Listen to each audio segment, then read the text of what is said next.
Talk Radio. Here's a question, dear listener. Were you at the Boyzlife concert in Bridgewater on the 1st of July? If so, I'd love to hear from you. 0344 499 1000 is the telephone number. We're also asking tonight, what is the worst gig, concert, play, live performance you've been to see? This is Talk Radio. Across the UK, online and on DAB. He has made a covenant with the night, and with the darkness he is in agreement. Uncut, after-hours conversation for the up-all-night generation. Late Night Iain Lee on Talk Radio. We have ways of making you talk. I hope we go to nuclear war with North Korea. Don't you guys? I love the fact in that report they said, and America says that the world is a more dangerous place because of North Korea. Well, hang on a bit. How about Donald Trump making it more dangerous? You know what I mean, Jelly Bean? I think it's good, though, that there is a potential threat of nuclear war because kids these days don't know they're born. When I was growing up, when I was a lad in the 80s, nuclear war was always on the cards. From about 1982 up until about 1989, we were going to have a nuclear war, and we had threads. What's the film? There's a really good film about nuclear war, starring Steve Guttenberg, of all people. It's not The Day After Tomorrow, because that's the one where the snow comes. But it's something like that. It is bleak. All films about nuclear war are bleak, and we should watch them back to back. Threads, The Road, that one with Steve Guttenberg. I've not watched the cartoon with the old man and the old lady, Let the Wind Blow, whatever. I've not watched that. But I did go through a thing of watching. There's a brilliant one that's terrifying. And it's this diner in LA in the 80s. And it's late at night. And there's kind of like a load of losers in there. And the phone rings, but the pay phone rings. And so there's just this ordinary guy answers it. And this voice goes, "It's me. You got to get out of LA. There's going to be a nuclear strike." And he goes on and the voice and the guy answers goes, "Sorry, who is this?" "Oh, I got the wrong number," and puts the phone down. And then you spend the rest of the film wondering if there really is going to be a nuclear strike on LA or if there's not. It's a great film. Can't remember the name. Someone will tell me. 0344 499 1000. Good evening, dear listener. This is Iain Lee, the late night alternative. Catherine's in the studio. Hello. She's typing away. She's typing her memoirs. For reasons. What's the difference between a memoir and an autobiography? What memoir is in French. I'm glad that's cleared up. Just means memories, and doesn't this is the... Yes, I know. This is... Memoir. Yes, I know what it means. This is the first show post... Can't remember his name. We've got Holly, who's filling in for... Thingy. What was he? There we go, you see. So, 0344 499 1000. Now, you know the rules, guys. I'm going to sit here and chat, and you can call in about absolutely anything you want, right? Anything you want. But, there is something I want to kind of throw out in the mix, right? What is the worst gig or theatrical... Whoa! There we go. There's a hint. That was a hint. What is the worst gig, live performance, theatrical performance that you have been to? I'll tell you why, right? There's a story. It's in a couple of the papers. I'll get it from The Sun, shall I? What with them owning us. Page 3 of The Sun. It's in quite a few papers, though. Booze Zone. Now, I'd heard about this tour. I'd heard these shows were going ahead. Keith Duffy and Brian McFadden. I think I've interviewed both of them. I think they're both very nice gentlemen. But they're doing a tour as Boyzlife. And the way I'd seen it, it was going to be them singing Boyzone songs and Westlife songs and telling stories. That sounds like a great evening. I'd love some of that. Didn't go quite as well as people had planned. Let me read you this. Fans have blasted boy band stars Keith Duffy and Brian McFadden for appearing drunk during a disgraceful gig.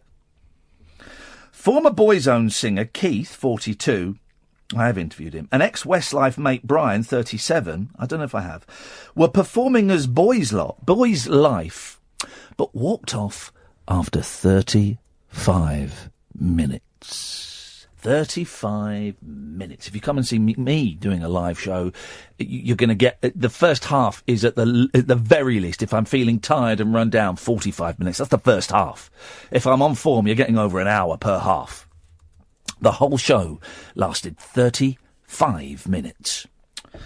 Fans at Blake Hall in Bridgewater, Somerset. I've been to Bridgewater. It is a very nice place. Took to Twitter to complain. Of course they did. Now, whenever you read a story that says, and they took to Twitter to complain, you kind of think, oh, what they did was they found 3 miserable tweets and they've made a story out of it. Oh, no. They have not woven a jacket out of some fine thread here. No. This actually happened. Because we've spent the last hour digging around in this story. One told them, if you didn't want to be there, why bother to show up? Hashtag Boyzlife, hashtag drunk, hashtag Bridgewater. Another agreed, I've heard karaoke sung better than this. A third joked by posting an old picture of Brian with a beer at a celebrity golf tournament. But Brian tweeted back. Firstly, I was not drunk. I was sunstroked. And went straight to bed after the show. Second, that was not an official Boyzlife tour show. What the heck? Organiser Dan Smith said the £25 a ticket performance, £25 for 35 minutes, you do the math, had been rescheduled from May the 26th due to illness and was the most testing gig I ever had the displeasure of running. He claimed, I don't know if I want to work with the so-called stars anymore. I'll read you some of his statement in a bit, or the statement he posted on Facebook, because it's a long one. Bearing in mind, we only have his side of the story, and you know... And the video. Okay, and the video, and the fans that went. Maybe you went and you loved it, though, right? Maybe you went and you loved it. So there is that, 0344 499 1000. He said the band had offered to return in December, but are not welcome back. A Boyzlife representative insisted neither turned up smashed. Keith was slightly drunk. Oh. But wasn't too drunk to perform.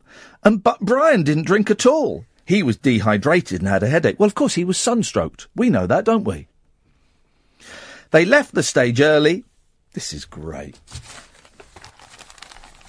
Listen to this. They left the stage early because they miscalculated the timing and did not put enough songs in the set list. They miscalculated the timing and did not put enough songs in the set list. Guys, I mean, I know you're old hands and you've been doing this for years. At the very least... I was going to say at the very least you have a run through in the living room. But even if you don't want to do that, you go, right, picture of you. What's that? 3 minutes 20. Okay, write that down. Going Gets Tough.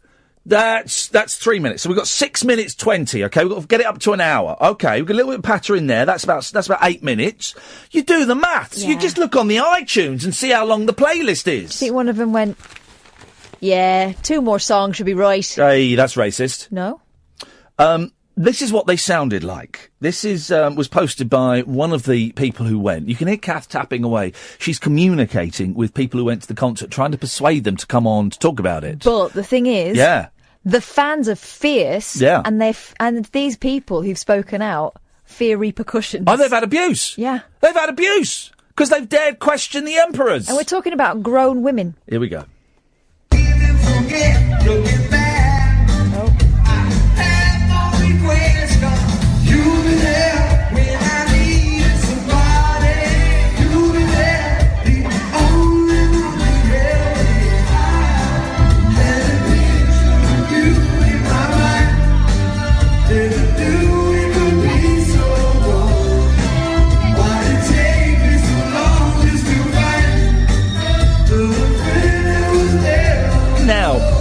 Let me say, as someone who's been to concerts and filmed concerts and bootlegged concerts, stuff recorded on a mobile phone, you don't get the full mix, okay? But that sounds particularly ropey. I have to say that Brian isn't quite as bad as the other one. Yep. And the other one's trying to make up for it with some groovy moves. I don't know if the other one knows the words. Dan, who organised it, Dan Smith. I won't read the whole statement. It's on Facebook. It's very, very long. This is my favourite bit. Basically, they messed him around. He claims they messed him around with the timings and stuff like that. Anyway, right, so the show's going on. When they started the stage show, I think the drink may have got the better of them. That's only my opinion, says Dan. I knew the running order of songs and stood at the side of the stage with their tour manager. I heard the intro to The Going Gets Tough. I looked to the manager and said, "This is the last song, isn't it?" His reply was yes. I then grabbed the contract and stated to him they had not done the contracted time. His reply was, according to Dan Smith, "We have to head back to the golf course as we have to sing 4 songs there this evening." Now, listen, we should, as a matter of, we should put in a request to speak to the management, and we should, just so that we can say that we've tried to get their side of the story, because we should. We've only got but. It really does look like it was an absolute stinker. So a couple of things come off the back of that, dear listener. Firstly, were you there? Were you there?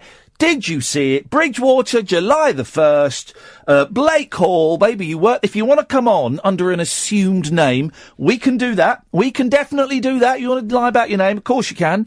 If you are worried at the backlash of venomous, excitable Boyzlife fans, and you can definitely do that. We'd love, and also if you were there, and you haven't got a clue what everyone's talking about. You think you got your money's worth and the meet and greet was at the time it was supposed to be at and you had a wonderful time. Would love to hear from you, right? 0344 499 1000. And I don't know if we even broadcast in Bridgewater on DAB, but if you did go and you've never phoned up a radio show before, make this the time that you do, because we would love to hear your story.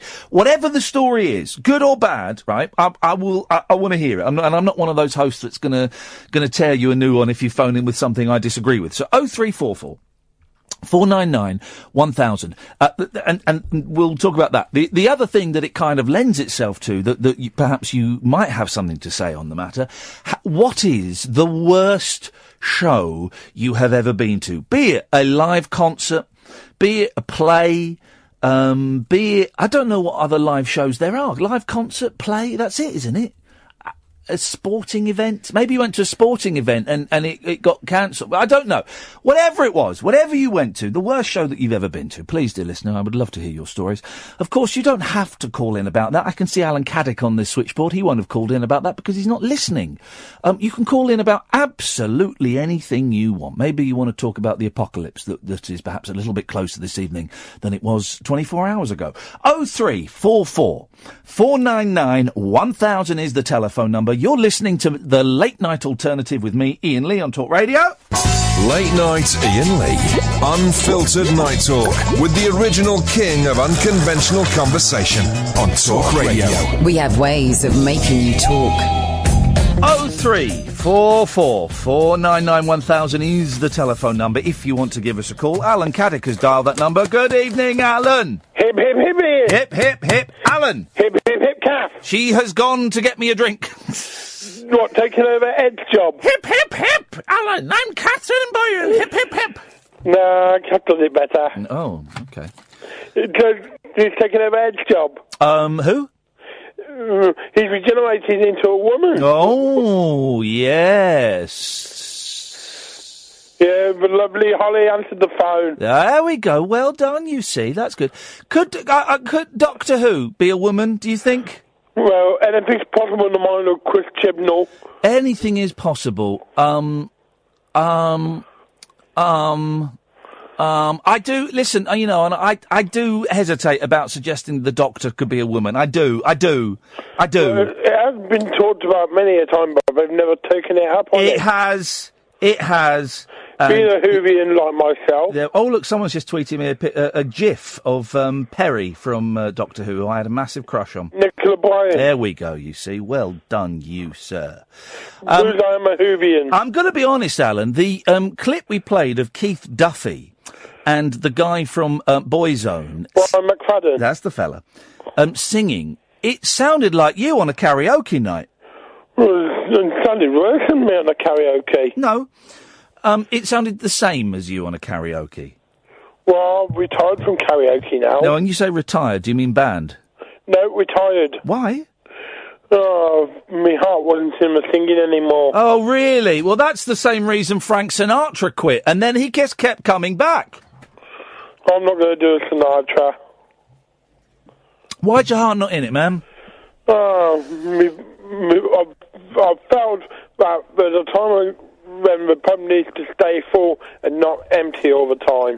So you were banned? No. Well, hang on a minute. I decided to not sing anymore. Okay, well done you. You took a hit for the team. My heart isn't in the show tonight, Alan. Oh, dear. No, well, you know, it's just one of those things, but it's not really. I'm sure the callers can get you through it. There's no one's called in apart from you. Well, it's early yet. It's early doors.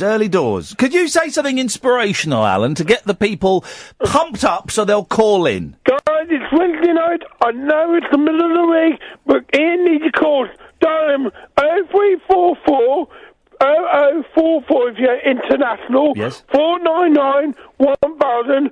Speak to Holly. She'll call you back, and you'll be on there with Ian. Thank you very much indeed, Alan. That's a rallying call, if ever I heard one. I'm trying to think of the worst gig that I've ever been to, and I think most of the gigs I've been to, apart from when U2 came out as surprise guests at Shepherd's Bush Empire to extend the set of a very tedious African musician that was stopping Cat Stevens coming out to perform. Apart from that, most of the gigs that I have been to, I think have been rip-roaring successes, because I'm very careful choosing who I go and see.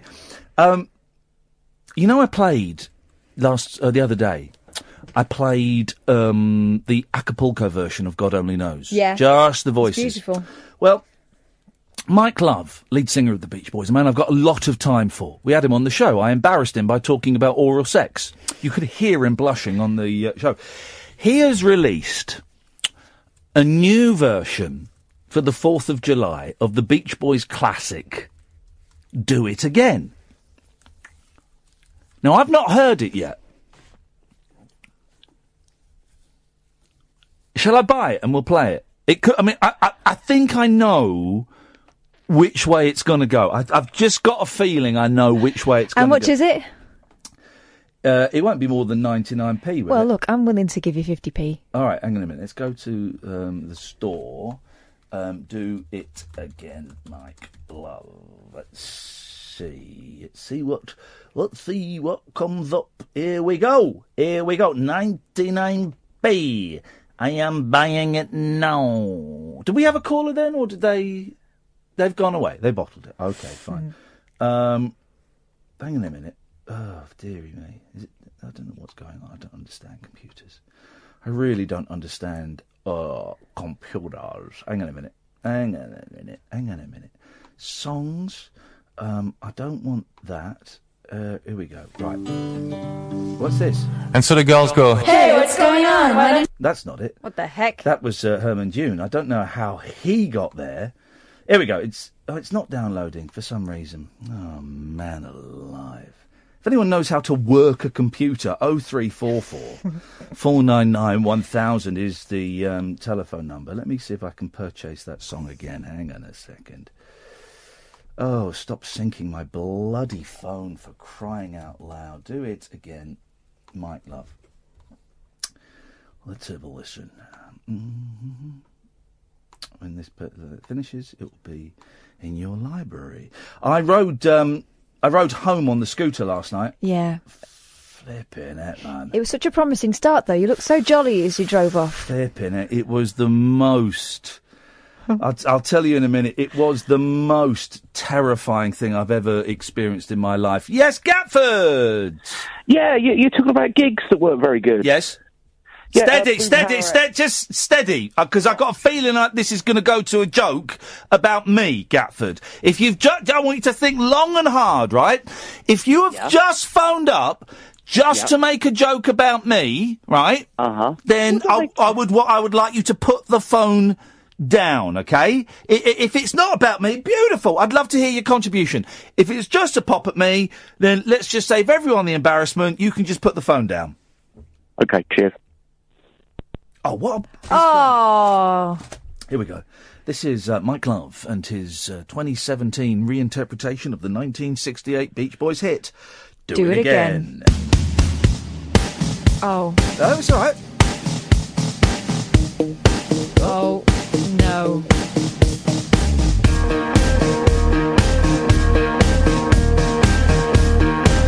Let's do it again. Sorry? It's automatic when I talk with old friends. The conversation turns to girls we knew, and their hair was soft and long, and the beach was the place to go. I'm going to surprise you all. I quite like this. Do you like the bit where he goes, do it? That's not him. They've got guests on it. I don't know who the guests are, but anyway. Jazzy B. Auto-tune it. I don't mind this.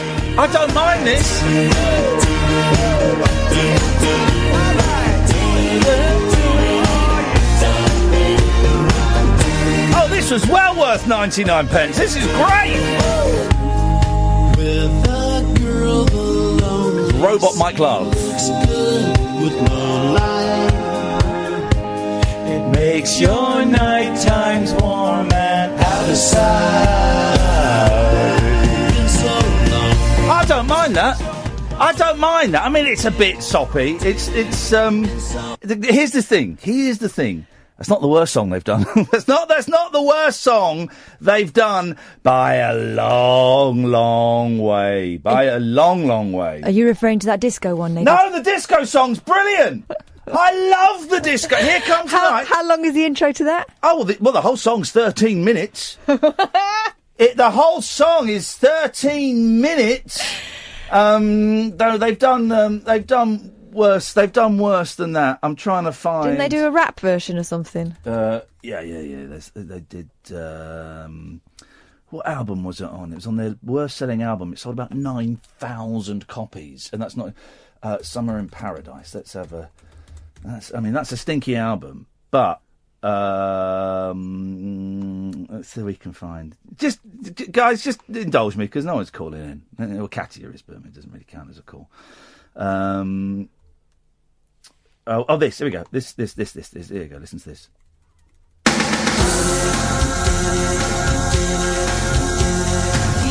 No, it's not. It's not that. Anyway, I can't find it. Katia! Hello, Katia! Hello. Have you ever performed a citizen's arrest? Sorry?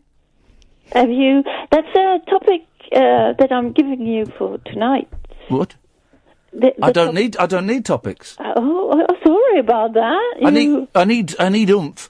Why? Oh. Can you perform citizens' arrests in your home country of Belgiania? That's a good question. I really don't know. Well then, because you wouldn't be able to perform it in this country because you're not a citizen. I'm going to get my settled status. The fact you don't even know what it's. The fact you don't even know what it's called implies you're not quite ready. Okay, but it's going to happen soon. I think it definitely is. But I'm sure many years ago. Now I'm not really sure about that. But I was trying to think if you had already had that topic. Yes, I've done. Listen, here's the thing, right? I've been doing phone-in shows for about 15 years. I've done every topic that there is, and I have done. Have you ever performed a citizen's arrest? Thing is, if you no one has ever performed a citizen's arrest. No one's ever done it. Yes. Remember that guy with Tony Blair? Sorry? He arrested Peter Tatchell. Well, he tried to, didn't he? What? Peter Tatchell tried to do a citizen's arrest. Was it? And Tony Blair thought he just wanted a photo or something. In the restaurant. Was it Peter Tatchell? No, in the restaurant it was Mugabe.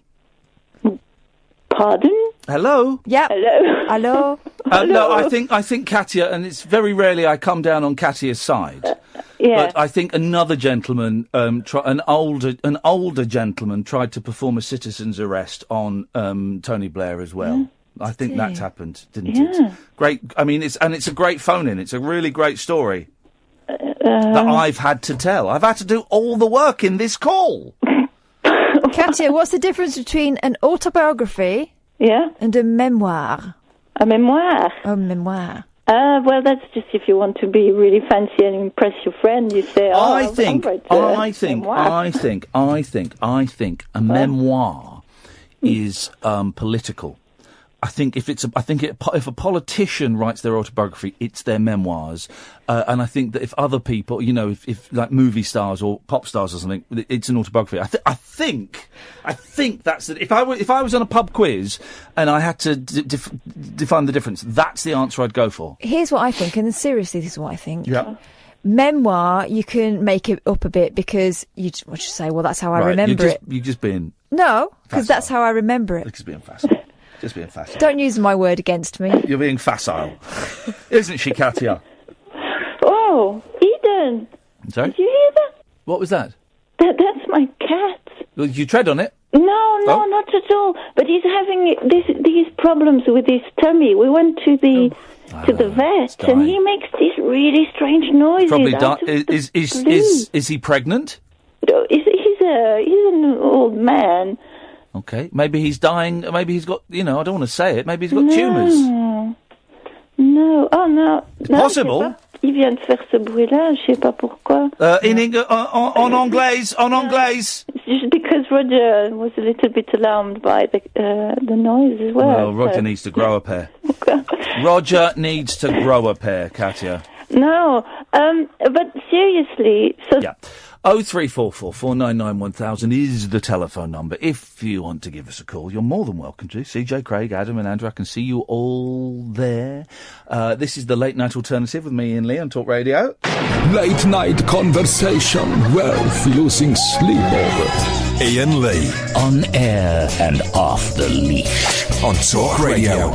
We have ways of making you talk. 0344 499 1000. Good evening, Adam.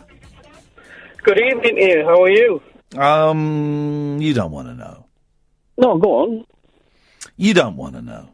No, go on. I don't mind. I'll listen to you. Nah, you don't want to know. No, go on. How am I feeling right now? Yes. Honestly? Honestly. Oh, mate, I wish I was dead right now. Honestly, I don't say that flippantly. Yeah, that's a bit... Well, you asked. I gave you many options to pull out of the answer. That's exactly how I'm feeling right now. Isn't that funny? I'm sorry you feel that way. I'm sorry you feel that way. Well, thank you very much indeed. You see, you didn't want to know. Here's the thing. We should stop asking people how they are if we don't want to know. Yeah, but I'm also giving you a response and asking how you are, then also saying, I hope you feel better. Yeah, I know, but... how you're feeling and rubbing it in. Yeah, but you didn't really want to know I felt like that. Well, just a question, just to start the conversation off. No, but it's anyway. but I gave but you didn't want to know the answer, so why say it? It was just a question to ask you. It's just a. But why? But why? Why say it? It's a question, isn't it? It's like you can meet a stranger saying, "How you doing?" Yeah, I know, but I'm good or not. Well, yeah, I know, but you might as well just say hello. Because if you don't, here's the thing, and I'm not having a go at you. This is everyone, right? I just think it's weird that we do this. So how are you? And we all go, yeah, I'm fine. That's the answer that you wanted. Yeah, I'm fine. All right, what have you called in for? Yeah, because that's the answer we want to give. Really, we don't want to really say, oh yes, I'm really sad, I'm depressed, I've got this on. Yeah, but then here's the thing. Why? If you don't want to hear the real answer, why ask? Why would people? No, but it doesn't affect me about the answer. I'm just asking you how you are, and you were saying you feel like you feel dead. I said, I'm sorry to hear that. What do you want to say? That's not what I said. Well, no, I don't want you to say anything, but I don't want you to ask the question, because then it puts me in an uncomfortable position. Sorry you feel that way. Okay. Right, moving forward. We're right to move forward? Yeah, right. I'm fine to move forward, Adam. Yeah, this is uncomfortable, isn't it? Yeah, just talk about when you've been to All because you asked a question you didn't want to know the answer to. No, it doesn't bother me. You've given your answer. That's how you feel, and I said I'm sorry you feel that. That's all I can say. If you want to go any further about it, we can talk further. Let's go further about it. Let's say, go on then. Okay. Sorry. I thought you were going to ask me further questions. I thought. No. So you don't want to go further. So hang on a second, Adam. So you don't want to go further. So that's the second thing you've said that you don't really believe. No, I'll start again then. How are you feeling, Ian? I wish I was dead. Right. Why do you feel like that? But you don't want to know. No, I'm asking you, how do you feel like that? But you don't want to know. I do want to know. No, you don't want to know. No, it's not I don't want to know. I'm not having a go at you. I'm not having a go at you. I just really think that we as people should stop asking these facile questions where it's a scripted little bit of little duologue. But I've heard people ask you how you're doing anyway before, many times. I can't hear what you're saying now because you've done something to your phone. No, I'm saying I've heard listeners ask you how you're feeling. But that doesn't. But so what? You've heard people saying that. It's a little scripted duologue that everyone does, and I think it's facile, and we should drop it as a society. Okay, that's a topic for a different day. No, it's a topic for today. Well, I didn't ring up to talk about that. It doesn't matter. It doesn't matter. But I just think that, and I'm not having a go at you, and you're interpreting. Well, it sounds like it. No, I know, and I'm saying you're interpreting. This is why I've said for the fourth time now, I'm not having a go at you because I know you're interpreting it as as an attack on you because you are a precious soul and you take things personally, and that's absolutely fine. But for the fifth time, you are. No, I'm not taking it personally. No, well, you are. You just said you were taking it personally.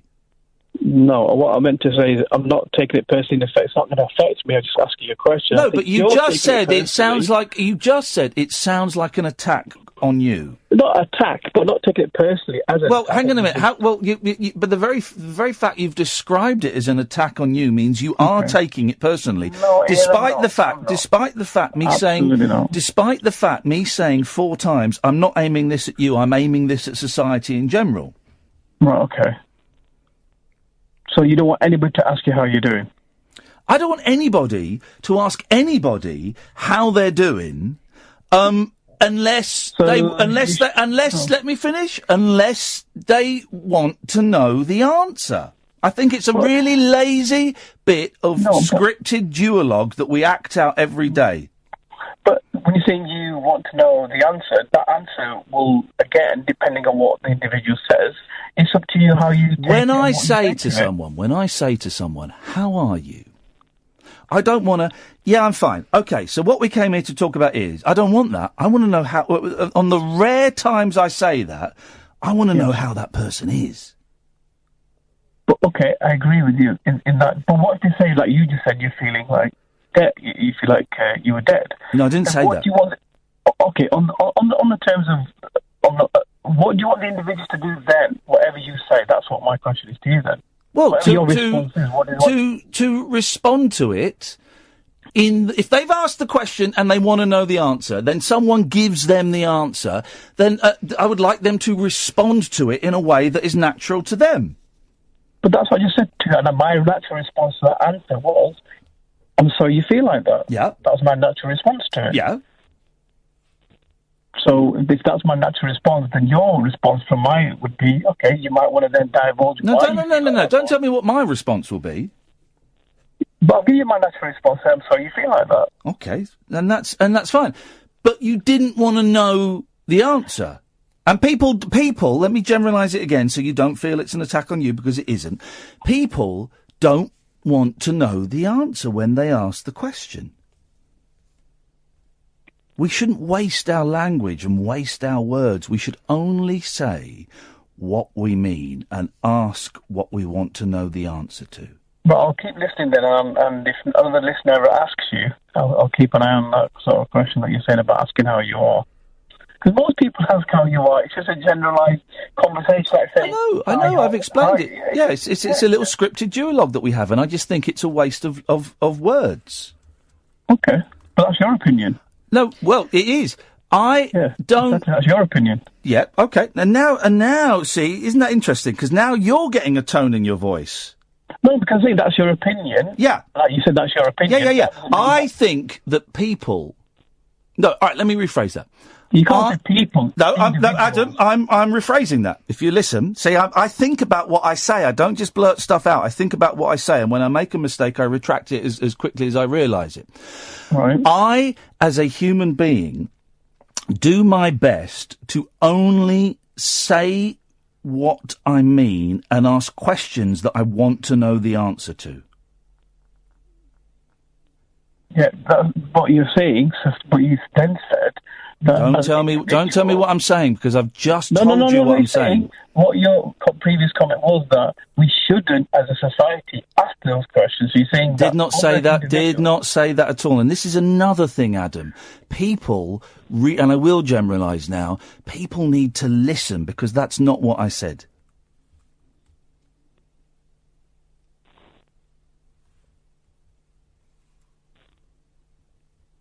Okay. So tell me about a show you went to that wasn't very good. Well, I basically got invited to a gig and was told I'm not going to be told what the gig is itself. So, okay, fine. Yep. I was like, okay, go. You can't do any research on it. And just drive towards the arena. Yes. Which was in Sheffield. Yes, Sheffield. So me and my girlfriend went there, and she said the other thing is it's front row seats as well. So But she knew what the concert was. Yes, she knew what the concert was, but she didn't want to tell me what the concert was. Wowzers! And there's probably a reason why she didn't want to tell me what it was. Yes. It was a nice day. I think it was back in 97, 98. It was in Sheffield. Great, yeah. So as we drove down, loads of traffic looking out. I think it must be a good concert. Traffic's building up, trying to get a bit of a feel. Is it a family thing? Is it to me? What type of concert? Again, still didn't know. As I approached there, I realised as we're getting into the queue, as we're getting closer and closer, I realised everyone's wearing certain colour T-shirts, and it was a Celine Dion concert. Yes. Fantastic. You had front row seats for Celine Dion.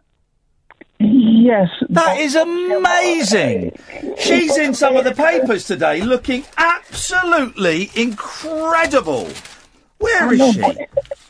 Yeah, I know, I agree, but when you're in the front row seats and beautiful! Mate, it doesn't get any... Look at Celine Dion there.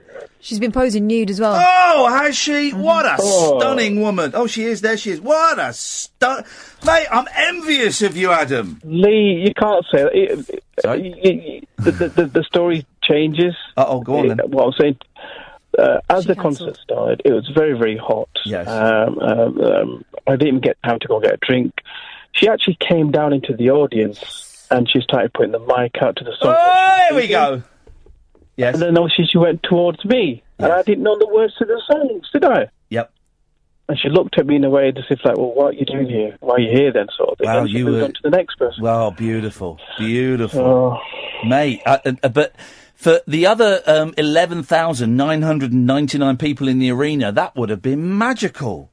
It would have been, and that's why I think I was like, I just didn't know what to say. I was stunned because I didn't know the words to the song. Of course you didn't know the words. Which song was it? I can't remember the name of the song now, but she did do the Titanic song at the end. And Titanic one, yeah. But I didn't get up for that one as well. Oh, man alive. You've got no soul, Adam. Hey, listen, thanks for that. Thanks for being a good sport. It's appreciated. 0344 499 1000 is the telephone number, the late night alternative with me, Iain Lee, on Talk Radio. The wild man of late night radio is back. Iain Lee on Talk Radio. We have ways of making you talk. Kevin in Swindon,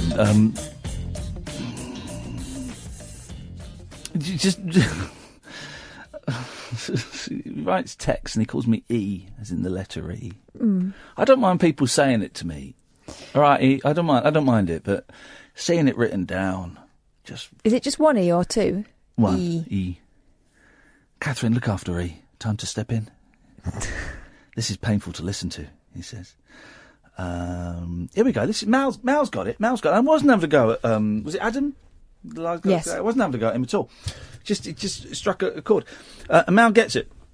Ian, you are correct. We ask that question of how are you as a natural start to the conversation. We don't really want to know the response. It is a waste of words. Mostly we lie. In fact, we pray they don't actually tell us how they are, as they would probably make us feel even worse. Here's an experiment, dear listener, and I've done it in brief bursts. Try and go for a day with when people say, how are you? Tell them. And I know it's just it's a little scripted thing that we do, and I've gone deaf, am I right here?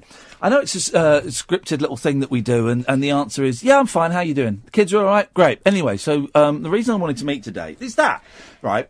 But I just, here's the thing I'm trying to put into words, right? And it's really hard to put into words. Some of you will get it, and some of you won't. Mal gets it.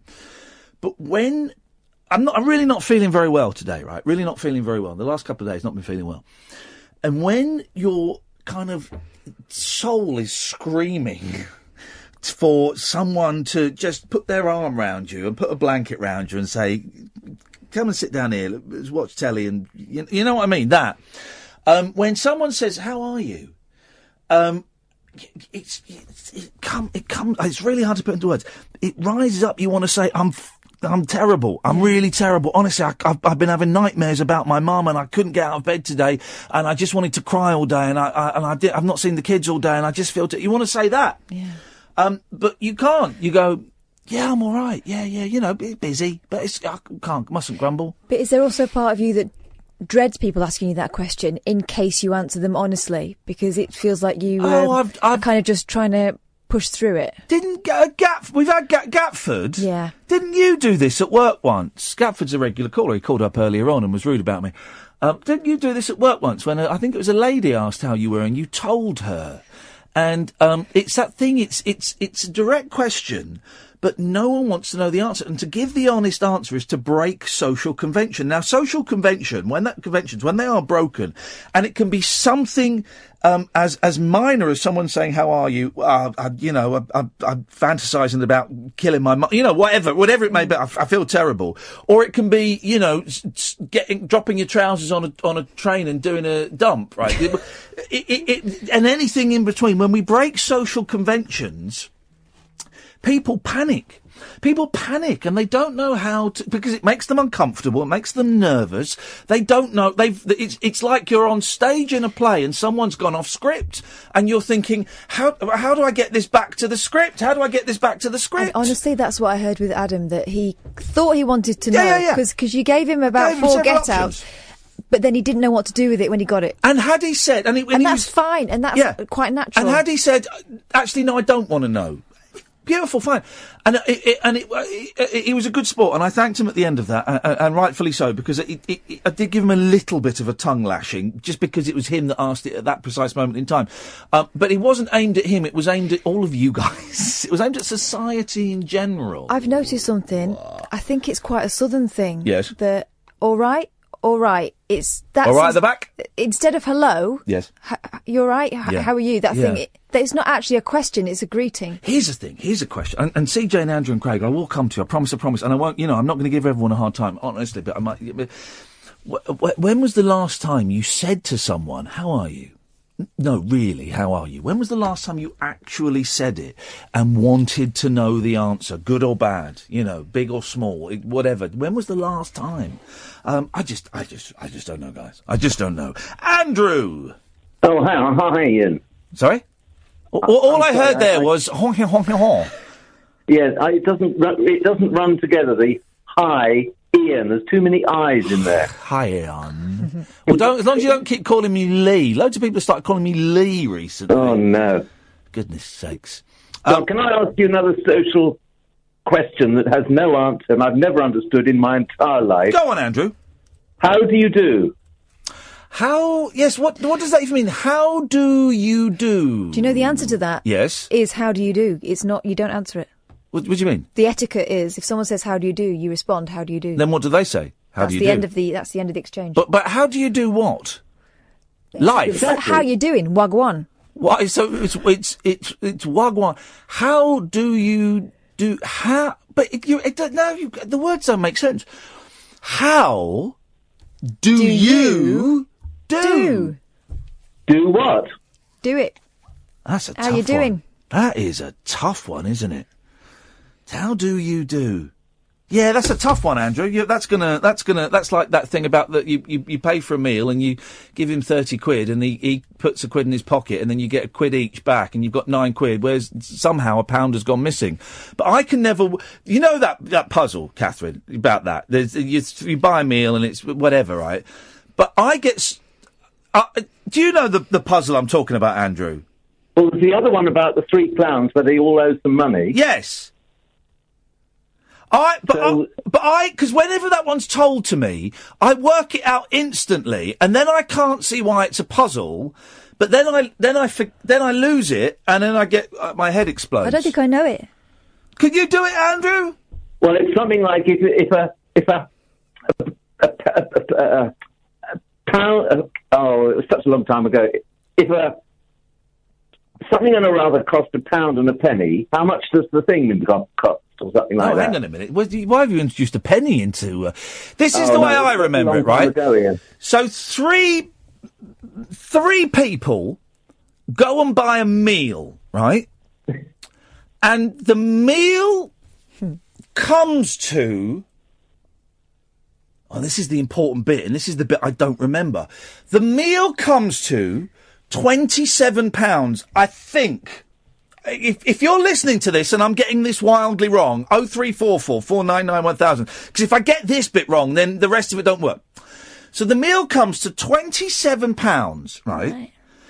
And so they give him, the waiter, they each give him £10. All right. Does this make sense, Andrew? Yeah, it's one of those. It's a paradox, isn't it? It doesn't make sense at the end of the day. They give him £30, right? Yeah. So he's got 30 quid, right? So the waiter goes off, and he thinks, right, I'm going to keep a quid of this for myself. Puts it in his pocket. Then he goes back, but no, that can't be right, because then he gives each one of them £1 change, but there's an extra £1. But that is flipping it. Please, dear God, for the love of all that is holy, can someone call in and tell me that puzzle, please? 0344 499 1000. Anyway, Andrew, what did you call in for? Oh, I wanted to tell you the worst gig, or most disappointing gig that I went to. Go on. 1978 to see Alessi at the Royal Albert Hall. Who? Alessi brothers. Who? O'Lorry. The Alessi brothers? Yeah. Who are they? They did a song called Oh, Laurie. The point was that there was just 2 brothers on the stage. The Alessi brothers, and they didn't have all the backing of their studio and everything like this. It was flat. It was dull. There was no sort of animation to it. No. And they just weren't really suited for a live performance. Oh my goodness! Well, why? I've never heard of them, and I know obscure pop things. Did they have any other hits, the Alessi brothers? No, they didn't. No, it was just O'Lorry. Yes. L-O-R-I. O'Lorry. Yes. And I think it went to number 1. Yeah. And it was one of those songs that, like a one-hit wonder, you know. Yeah. But, and was there grumbling throughout the audience? I think quite a lot of people got up and left. Oh, dear. Which is terrible. Oh, dear. That is uncomfortable, isn't it? And there's one other thing, Ian, while I'm on the phone to you, I just want to say to you, I think you need to change your lawnmower. Go on. Well, there's nothing more pleasurable than a little putt-putt 4-stroke 21-inch motor mower to put nice stripes. If you're using a hover mower, you'll hate it. It doesn't cut the grass. Well, no, hang on a minute. I have got a hover mower. I do hate mowing the lawn, but I cannot become one of those gentlemen that I suspect you might be, Andrew, that worries about having stripes on the lawn. Oh, there's nothing more delightful than sitting in your room, looking out onto your lawn and seeing the lovely stripes that you've made. And the hover mowers ruin the grass. They're dreadful mowers. Oh. Andrew, thank you very much for that. I appreciate the tip. Thank you, mate. Bye-bye. There we go. That was a nice little twist. He was deliciously dotty, wasn't he? No, I can't. Honestly, I hate mowing the lawn. What do you mean it ruins the grass? The grass is still there. I hate mowing the lawn. He likes a little bit of pressure as he rolls. I mean, one you sit on, I could do, and my garden is. It's not really big enough for it, but I could get away with it. You know, I could get away with one you sit on, but I hate mowing the lawn. It's just the worst thing. CJ and Craig, stay there. You've been there for ages, but we're up to a break now. Dear listener, 0344 499 1000 and Andrea. If someone knows that puzzle about the waiter and the three people buying the meal and 30... Because I don't know it well enough for it to make any... sense whatsoever. Do please give us a call. You'll speak to Holly and she will call you back. 0344 499 1000 is the telephone number if you want to give us a call. You can follow me on Twitter at Iain Lee. You're listening to The Late Night Alternative with me, Iain Lee, on Talk Radio. Talk Radio. I won't give out the number because the switchboard is full. So the people that are there, stay there. I will come to you in a little bit. Everyone else, just have a little ponder about what you'd like to say. A nice laid-back late-night alternative tonight with me, Iain Lee, on Talk Radio. Late Night Iain Lee on Talk Radio. We have ways of making you talk.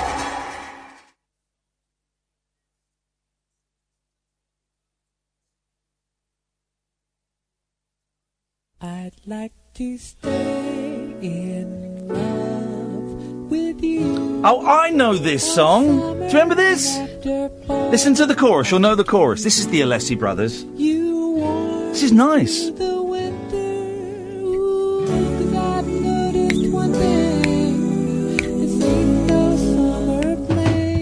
bum, bum, bum, bum. I like to ride my bicycle. 1 year after the summer of punk, this was what we ended up with, guys. Just imagining Andrew listening to this while striping his lawn. There we go. Listen to the way to the chorus. It's a great song.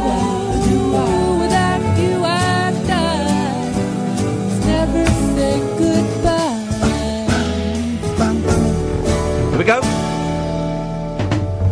Ooh, Laurie. Yes.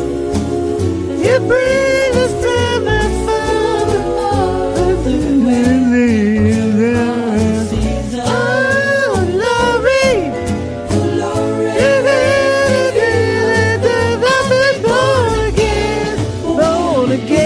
Oh, that is a great song. Oh, thank you, Andrew, for reminding me about Oh Laurie. Oh, that is a great, great song. That's a great song, isn't it, Andrea? Yes. Okay. Andrea. Hello, Ian. Hello, Andrea. Have you got this waiter's riddle thing? No, I've got no lawnmower riddle answer for you. Oh, yes. I remember the song Oh Laurie. It's actually, it's about I think it's the only song they ever released, didn't they? I believe it to be so. They are identical twins. Yes. And I've never seen them before, but it's a great song. They were very, very slim-faced with probably shoulder-length brown hair. You're describing the two men I'm looking at right now. Very, Roman noses, I believe. Roman noses. Yeah, I remember because I can't solve your lawnmower riddle, but what I was ringing for was about asking if people are okay. That generic. Are you okay? Yeah. And what prompted me to ring in was when the guy asked you earlier, are you okay? Or how are you? Yeah. And you're like, I feel completely rubbish, but you have to... Because the thing is, you've got that little section of time where people don't, unless you know them well... Yes.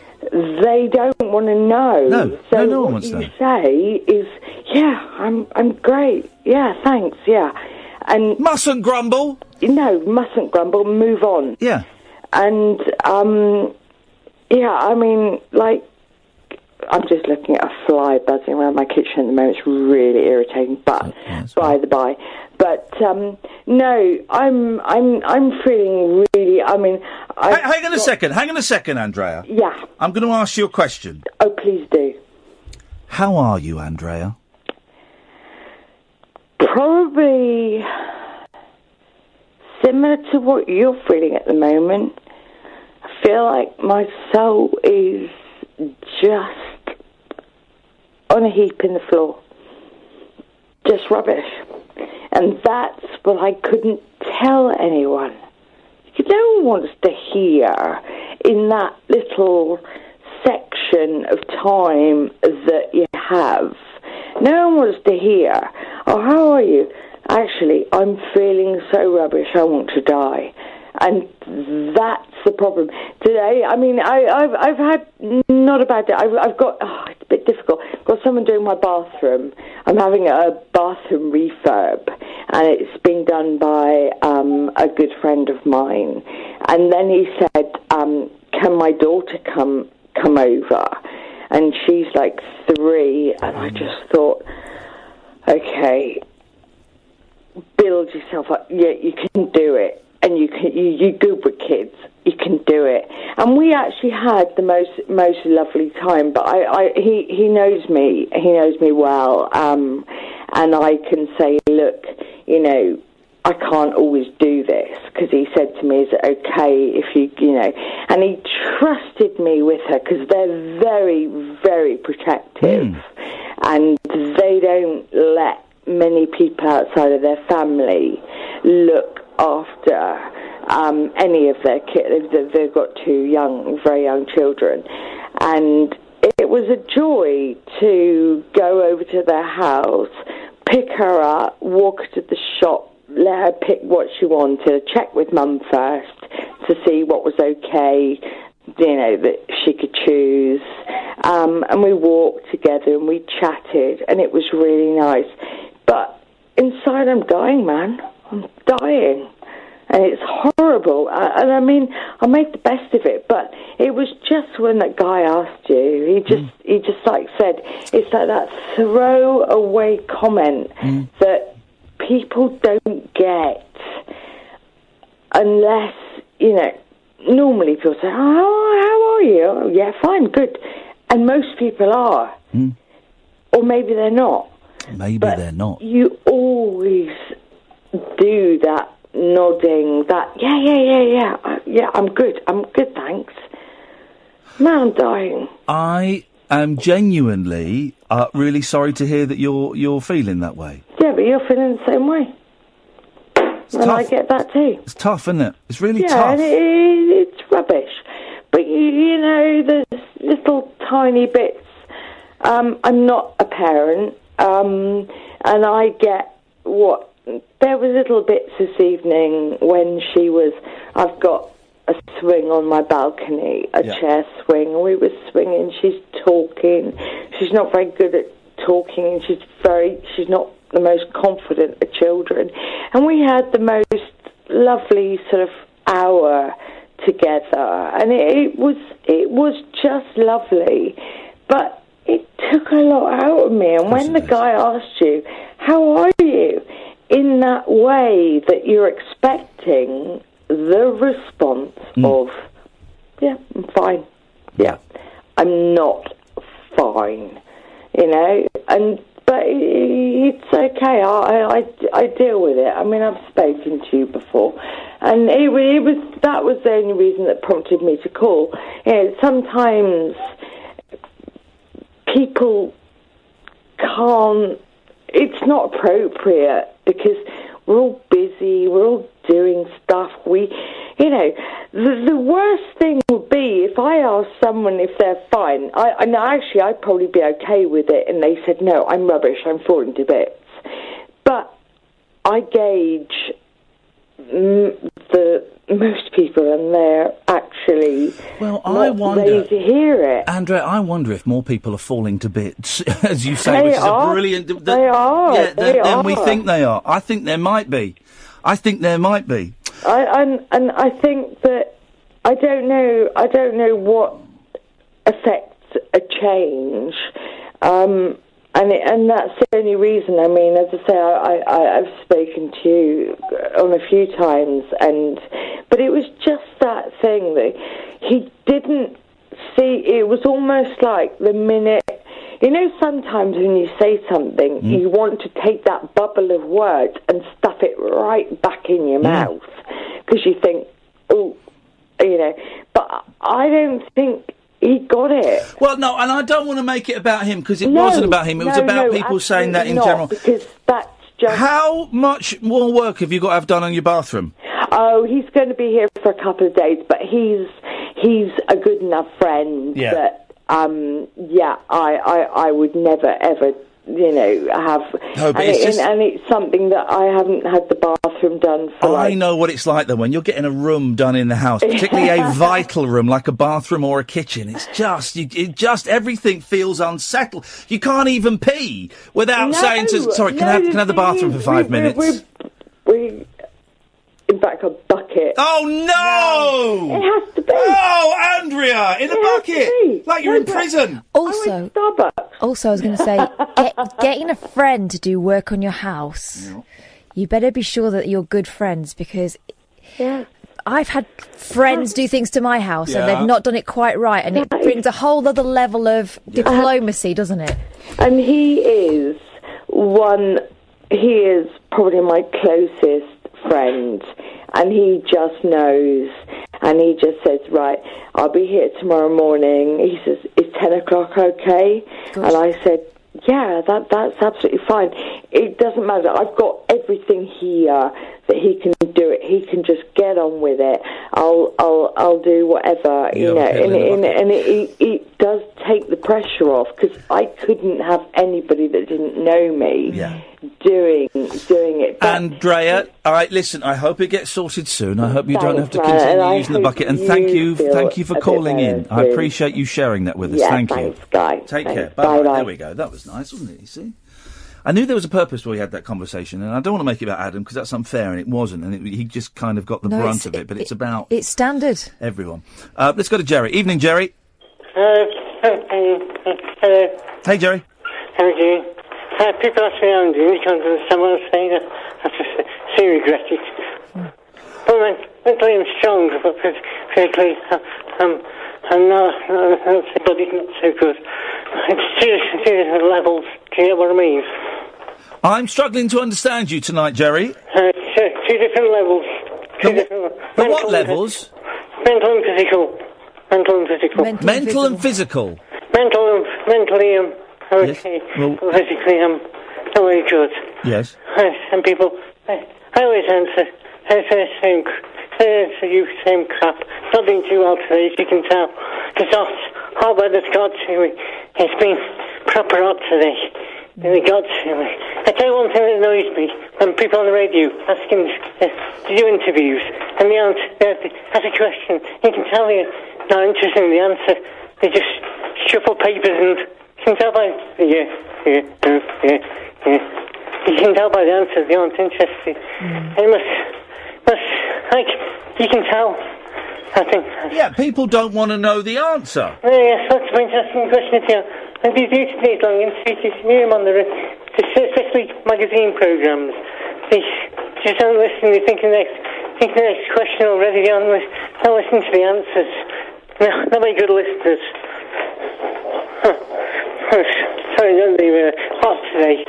Hot, baking. I'm sweating for England. Yeah. Doesn't do your tremors any good, does it? No tremors. I get stiff in the wrong places. It's not good. Well, Jerry, if I were you, I'd find a hammer and a nail and start doing some work. Put that energy to good use. You go to a bathroom. Jerry, thank you very much indeed. I'm going to go to CJ. Evening, CJ. Hello. I've just done my bathroom up, you know. Oh, flipping. Oh, mine needs doing. Hey, listen, here's someone. There's a weird. Your email doesn't begin with Pedron, does it? No. No, okay. Because someone. No, because I'm looking at the system here for the emails, and someone's just sent a very rude email, someone claiming to be John from Slough. And I've just gone to the history, and then your name's come up in the history, but I know it's not you, because then loads of other people's names have come up in the history. And I wonder why that is. There's obviously a little thing that blocks blocks the email address. But someone's just said, John, phone in, John. Come on, grow a pair and phone in. Is that John? Is that him on the phone now? The guy that emailed? Is that him that emailed? Hang on. Yeah, I'll put him straight through, Holly. I'll talk to him. Put him straight through. There we go. John! All right, no worries. John! Hi, mate. Did you just email me? No. Oh, okay. Because I just had a very rude email from a gentleman called John. There's lots of us about, unfortunately. Do you know what? There is, of all the names and all... It's not his real name either, probably. I tell you what, John, stay there, because I'm all over the shop now. CJ, I'll come back to you. John, Julie, Trevor, Craig. I'm not giving up the number, because we have a full switchboard. Across the UK, online and on DAB. Late night, Iain Lee on Talk Radio. We have ways of making you talk. Right, let's go to John first, then we'll go to CJ, then we'll go to Julie, then we'll go to Craig, then we'll go to Trevor, Bishy, Bashy, Boshy. Good evening, John. Hi, Ian. Hey, John, what you got for us? Yeah, it's just on the old how are you sort of debate, if you like. Yes. No, just feeling the same kind of thing at the moment. I had a similar thing last weekend gone. I had my brother's wedding, which was lovely. I was seriously ill last year. I actually came out of hospital about a year ago to the day.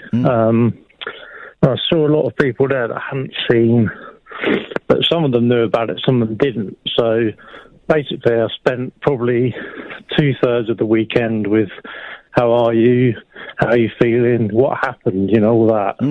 And it all ties in. I've meant to ring for a while, to be honest, but a few months ago it might have been a few weeks ago, you were talking about, I don't know if you remember, you mentioned to a caller, like if you had like a near-death experience, how when you came out and you'd sort of change your attitude to life. Oh, yeah, okay.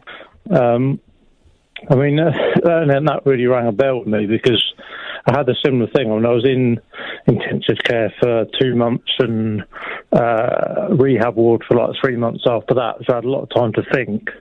And when you do get out of that sort of situation, luckily enough I can walk now, and I've still got a few issues, but nothing too major. You come out like towards the end of last year with a big sort of spring in your step, Well, I think a lot of it is just like an adrenaline or just a natural boost. But over the last few months, that's definitely worn away. Yeah. And real life's kicked in. The reality of real life. And I quite often say to people, which I did at the weekend, I realise I'm lucky to be alive, and everything's great, And even when I'm saying it, I'm realising I don't actually mean it. No, I can hear it in your voice. Not everything isn't great. Yeah, that's the reality of it. But it's sort of kidding yourself on a little bit, and it's just more pertinent because we've had this family event at the last weekend. It brings it all back to a little bit, and also weddings as well, and weddings of people we are very close to, like brothers or close friends or sisters. Yeah. There is, there's a lot of celebration, obviously, and there's a lot of focus on those two people and a lot of love, but it can also make those people around kind of look at the perceived failings in their own lives. I've been to weddings in the past, and I've seen the happy couple, and it's made me jealous, which is a weird thing. You're not really allowed to admit that you're jealous of seeing two people at a wedding, because that's a bit weird. But it's also made me think, God, my life's an absolute shambles compared to theirs. Jesus, where did it all go wrong?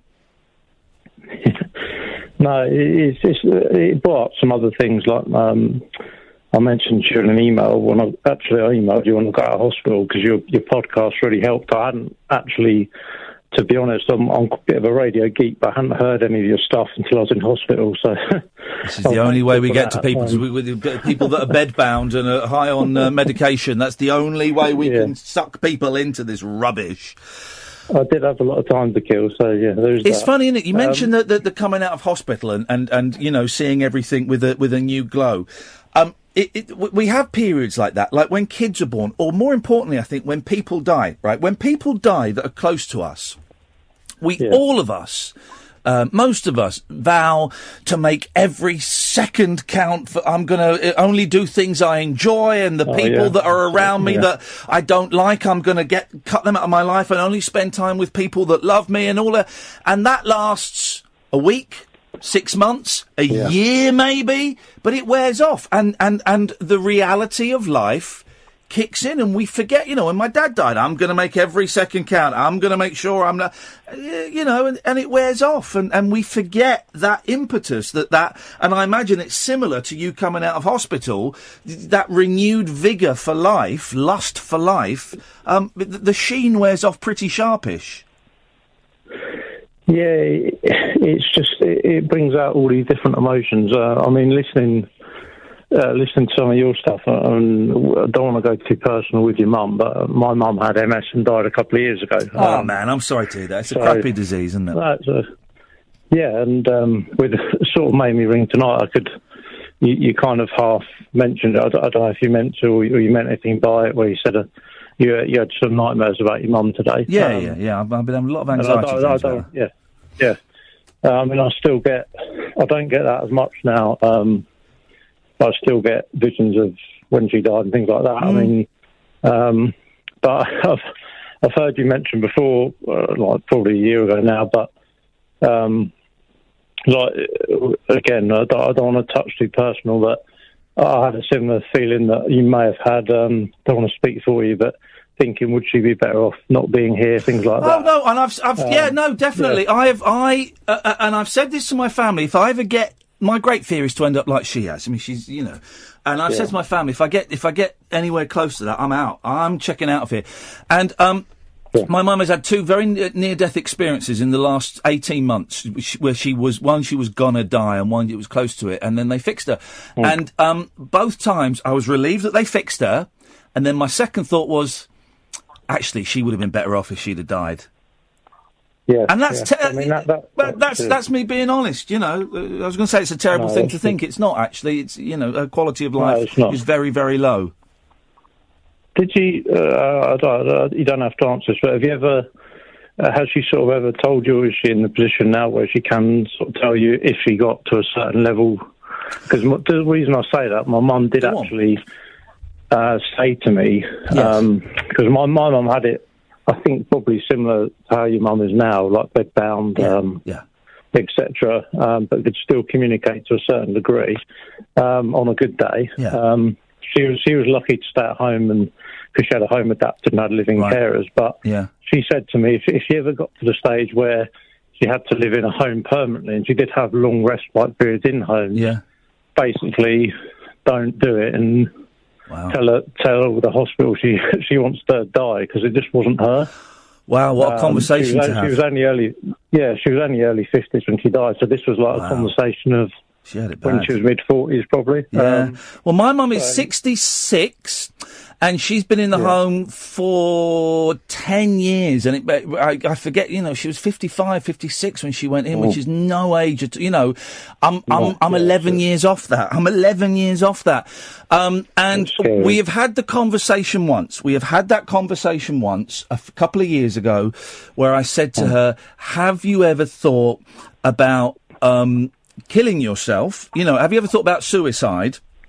And if you ever have, I can't remember how I phrased it, but basically I said to her that she could talk to me about it freely, and if she wanted, basically I said if she wanted help doing it, I'd help her do it, is what I said. I didn't quite say it as abruptly as that. I can't, it was a very kind of long conversation, and I said, if you ever considered it, I would help you. And she told me that she had considered it, that she chatted to a friend about it, but she didn't want to do it. And then, as is the case with my mum a few years ago, in a case now, her mind went off to something else, and she probably forgot we ever had that conversation. Okay, that makes sense. It sounds quite similar. I mean, my mum was, even though in a way, towards it sort of came out the blue with her. She had a few near misses, and then she just got something out of the blue and died from it. But obviously related to the MS, but in that sort of period before that, she was actually having for her, a good spell at home and a good carers, things like that. Yeah. So that part of it sort of makes me, not to say feel happy about it, but in a way, if you want to put it like that, she sort of went out on sort of good terms with herself, I think. Yeah. Anyway, mate, I'll call again. There's so much Hey, I wanna listen, talk I'm about, glad. but I'm glad you called. I really, I'm going to say enjoyed. It's probably not the right word, but I did enjoy our conversation, and I'm glad you felt you could phone in tonight, John. And thank you for sharing all of that stuff with us.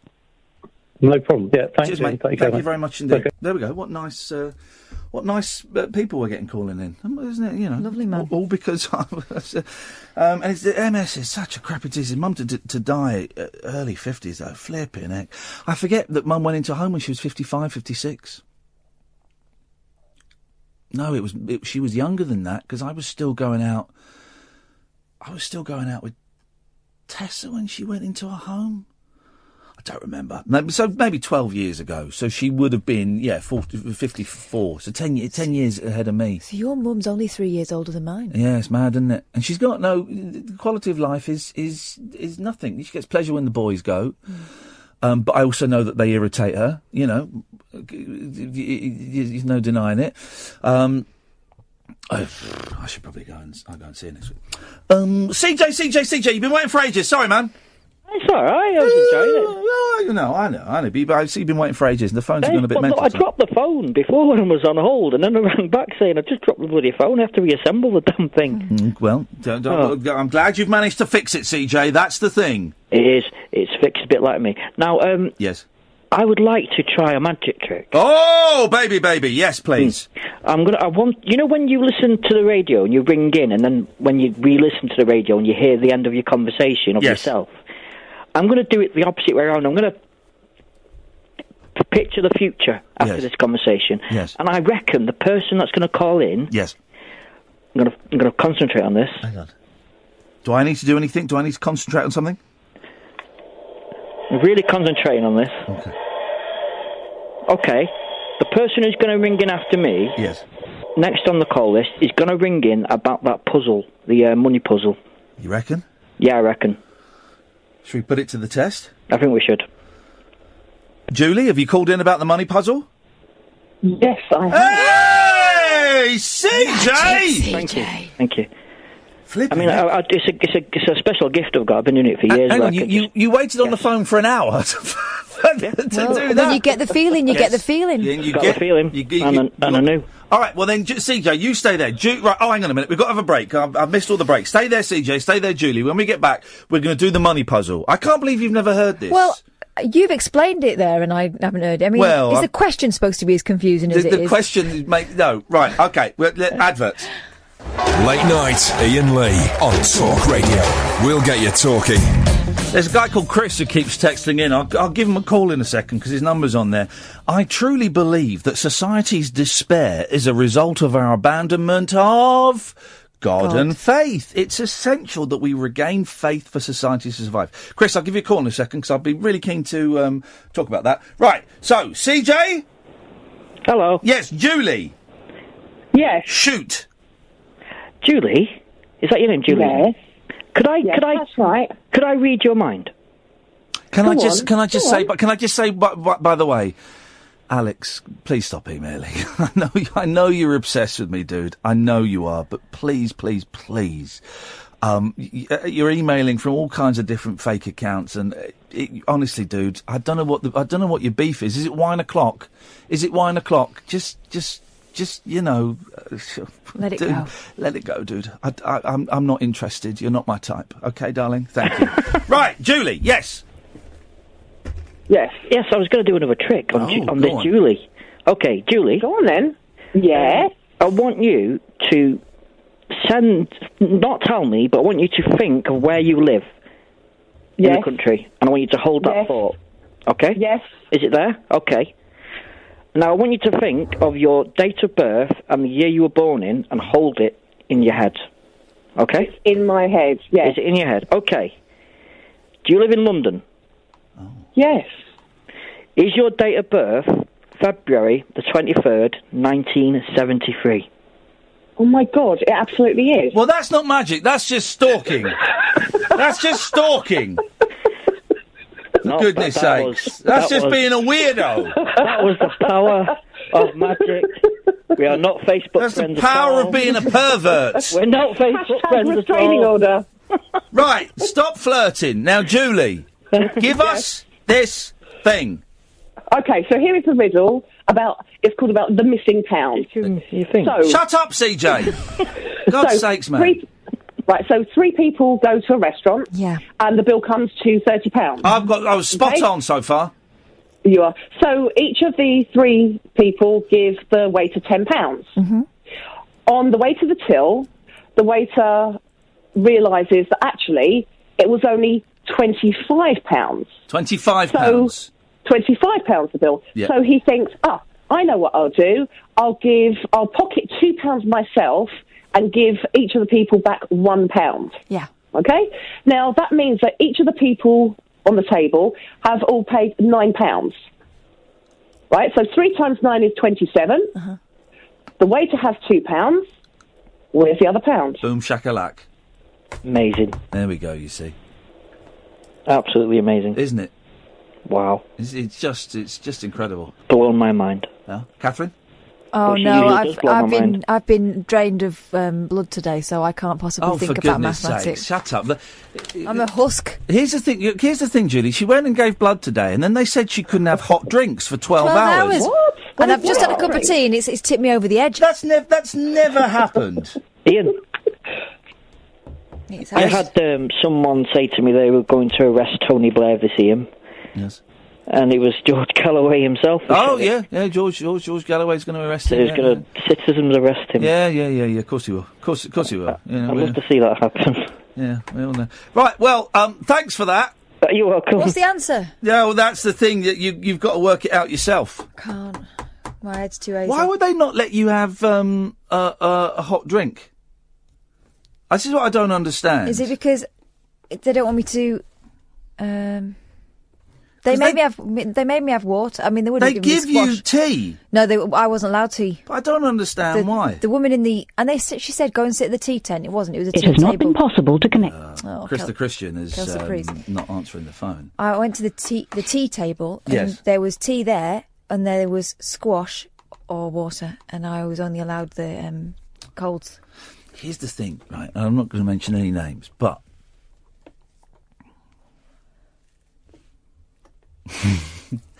he uses the same turn of phrase. I know. It's the thing. He uses the same turn of phrase. Creative writing. Partly how I can recognise it. He uses the same turn of phrase. Good evening, Trevor. Trevor? Hello. Hello, Trevor. Greetings. Greetings, Earthling. Well, I did phone up to tell you the answer to your puzzle. You don't want it. Well, no, we want the answer to it. Well, the £2 does not add on to the 27. It's already part of it. It comes off of the 27. So they paid 25 quid plus 2 is 27 quid. So where's the fiver gone? There is no fiver. Well, they paid £30. Yes, exactly. They got £3 change. Yep.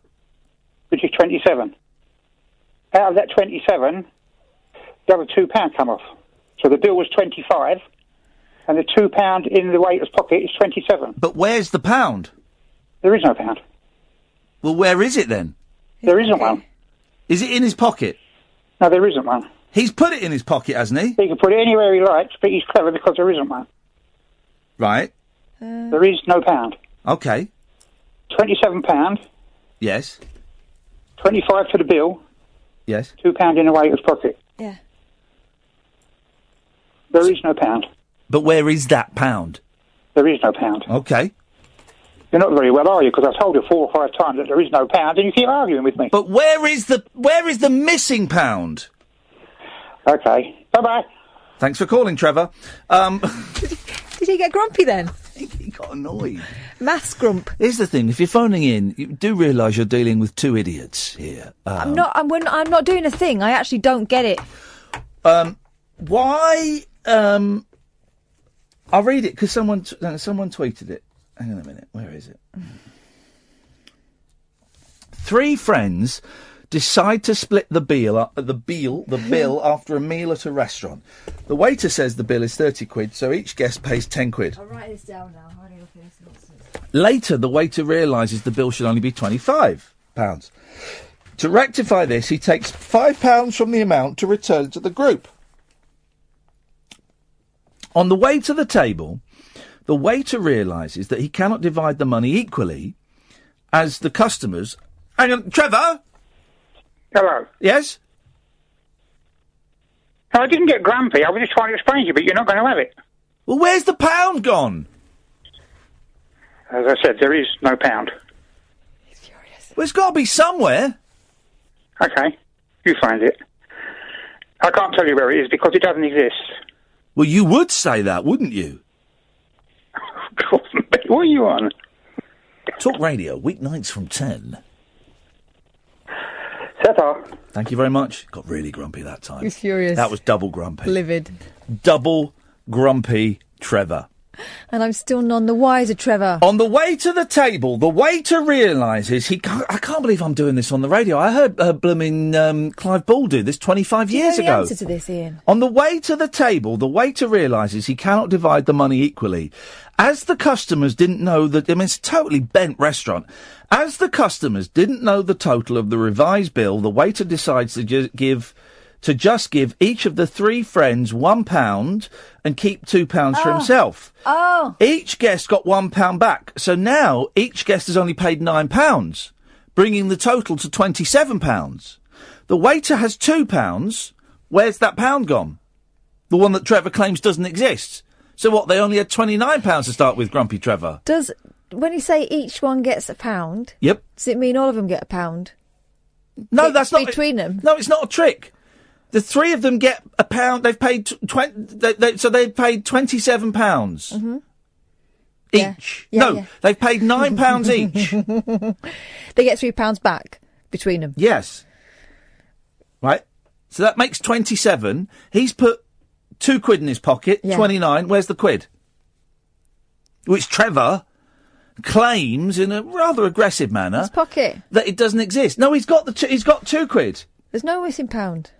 Well, okay, so they've paid £9 each. 9 times 3? 27. Plus the £2 he's got, 29. Where's the pound? They gave him 30 quid.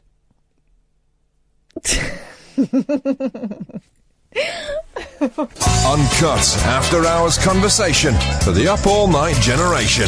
Late night Iain Lee on Talk Radio. We have ways of making you talk. Obsessed. The people that are obsessed with me, it's funny. There's radio shows I don't like. I don't listen to them. I just don't listen to them because I don't like them. I don't harass the presenters. Even if I fancy them, I don't. I just don't because I think that's, I don't know, I'm going to say it, nuts, you whack job. That's what I've got to say. Look forward to an Ofcom About Tonight show, guys. Anyway, onwards and upwards, dear listener. 0344 4991, because I know that me talking about him gets him a massive boner. A tiny little boner. Tiny little boner.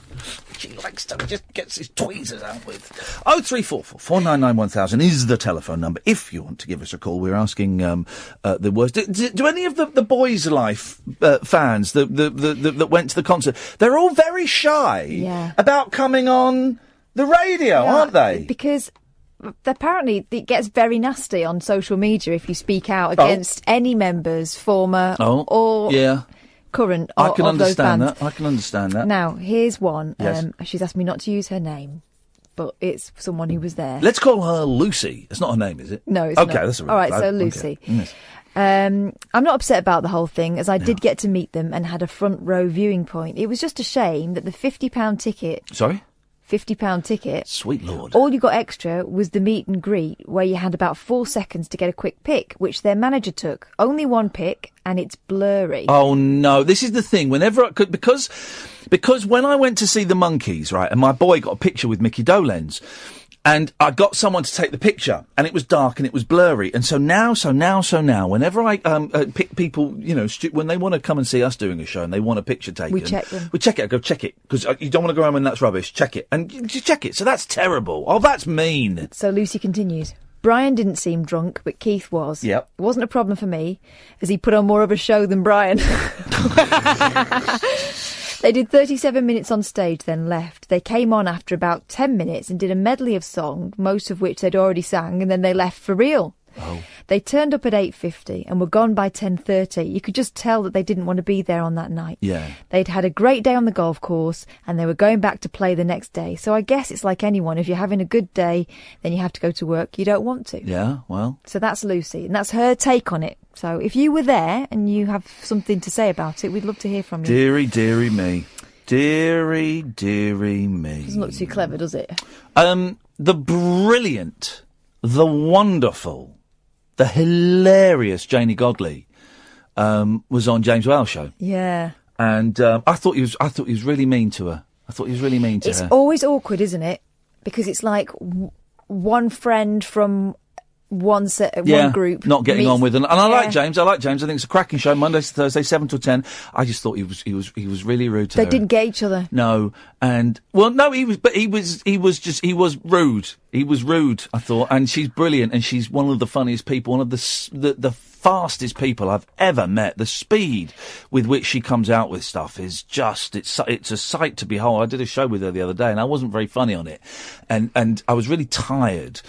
And I was grumpy because I was struggling. It was the day I was struggling to get insurance for the scooter, and so I resorted to my default setting, which is to be a bit loud and shouty and rude. And I've always come away from those things. And she was brilliant because she didn't rise to that. She just sat back, and then when the space came, she went and delivered her lines and was spot on. Tell you spot what, on. I don't know Janie very well, Oh. but she's one of these people that when she's looking at you, this is going to sound... I'm going to just say it. Say it. Just say it. When she's looking at you, she's properly listening to you, and and she really sees you, and you feel like if she asked you how you were doing, she'd want to know. Have a look, see what she's been saying, because it didn't go down well on James's show. It was She an doesn't hold uncomfortable. back. We turned it off halfway through because it was so uncomfortable. I did think he was a bit. I don't criticise another presenter, but I thought he was a little bit out of order with the way he spoke to her. I thought it was a little bit. She's moved on. She's moved on. Good for her. Anyway, they were talking about sex bots. Yeah. Sex bots, you're a sex bot. Who does... I'd love to be... I'm going to start doing cartoons for newspapers, because they're crap. Who's this guy, Pew? So it's all about sex bots, right? And so he's done a cartoon. It's a bloke walking down the street, and there's a robot smoking a fag, and it says underneath, fancy a good time, darling. Oh. Flipping heck. I mean... I could... And it's rubbish drawings as well. I could do that. Yeah. I could do that. Who was the one on... Is it the guy... Who was the guy on the Times, or... What was his name? There's another one with one name, wasn't it? And everyone talks about him being... I don't really look at the posh papers. Was it the Times? I don't think it was the Times, was it? And everyone talks about him being so funny, so dangerous. Those rubbish crap drawings to cover up a crap gag. That's all that is. That's all that is. There's no skill in that. Flipping heck. Anyway. Realistic sex robots will bring about a social and technological revolution in Britain. Experts predict. This is by, I love this guy, Colin Fernandez, the science correspondent from the... Can we get him on the show one night? Professor Colin Fernandez. Can we get him on the show one night? Because I think he is all of it. You know, if you're reading a story and it's got the name Colin Fernandez at the top, it is going to be the biggest load of old balls you've ever read in your life. Mm-hmm. Absolute guff. While it might seem like science fiction, more like science friction. Oh. Stop that. The machines are becoming increasingly sophisticated. And over the next 10 years, realistic sex androids will become more common, scientists say, as opposed to the posh ones we have now. But politicians and the public need to understand and deal with the ethical issues that sex robots will pose to society and relationships. This was the warning from Noel Sharkey, Fergal's brother. Emeritus? Yep. Emeritus Professor of Artificial Intelligence and Robotics at the University of Sheffield, and Dr. Amy van Weinsberg assistant professor in ethics and technology at the University of... I'm getting bored of this flipping it. Can we cut to the meat and two veg, please?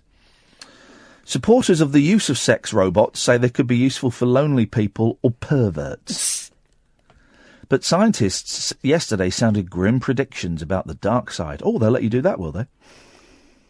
Yeah. Yeah, you get it? Yeah, a little bit of a rude joke there? It's a very rude joke. Did you like Ian. it, though? You know I like rude jokes. Hey! Do you know what I'm thinking when you're talking about these things? Whoever owns Dettol wipes, they're going to make a load of money once these things come in.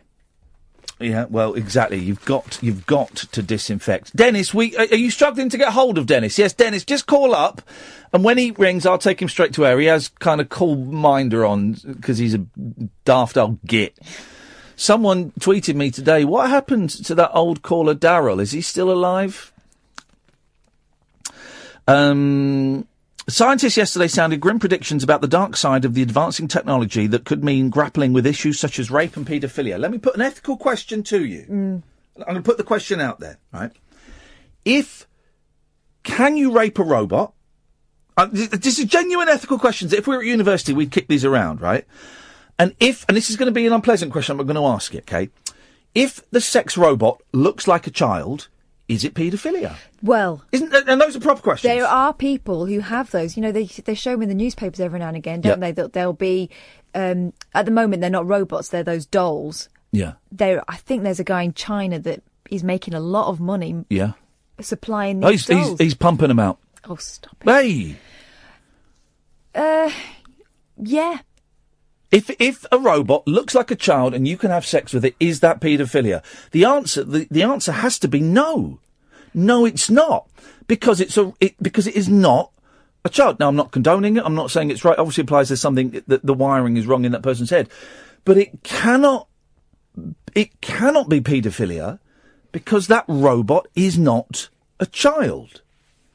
It is a bit of metal and a bit of plastic that we have shaped into whatever shape we want it to be. You certainly can't rape a robot. No. Let's take it one step further, and I'm not in any way suggesting I agree with this. We are just kicking around the ideas.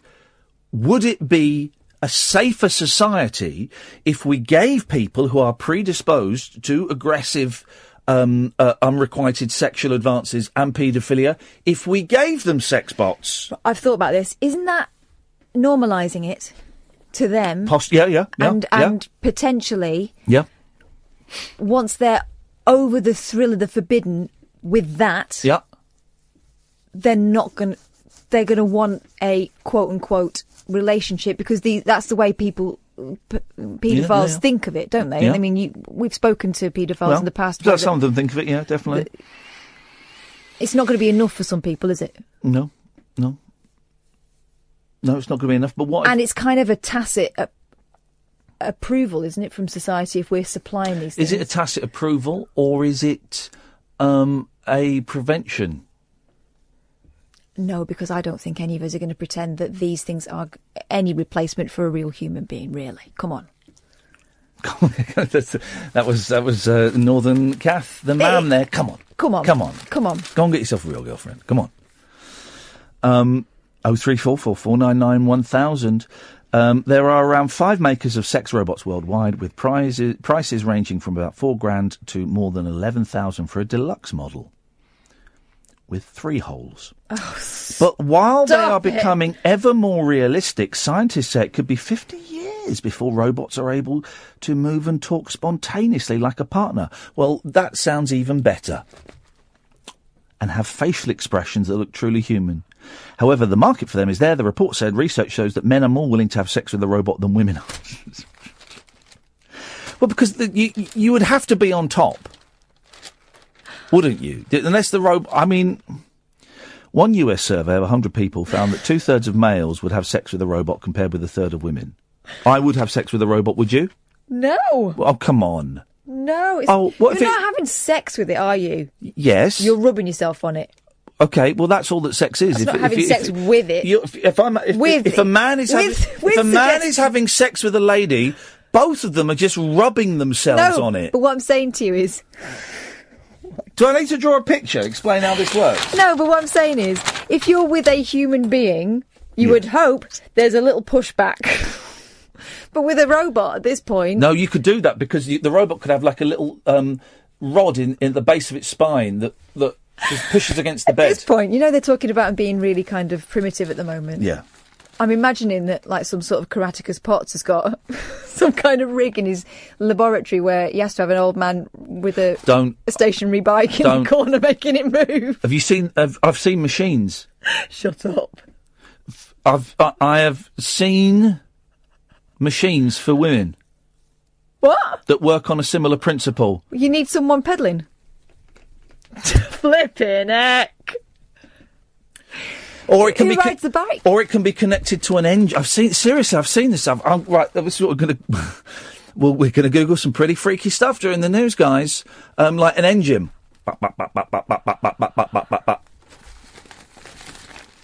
So this is. I mean, it's just wrapping it up in fake skin and putting a wig on it. I know, but still.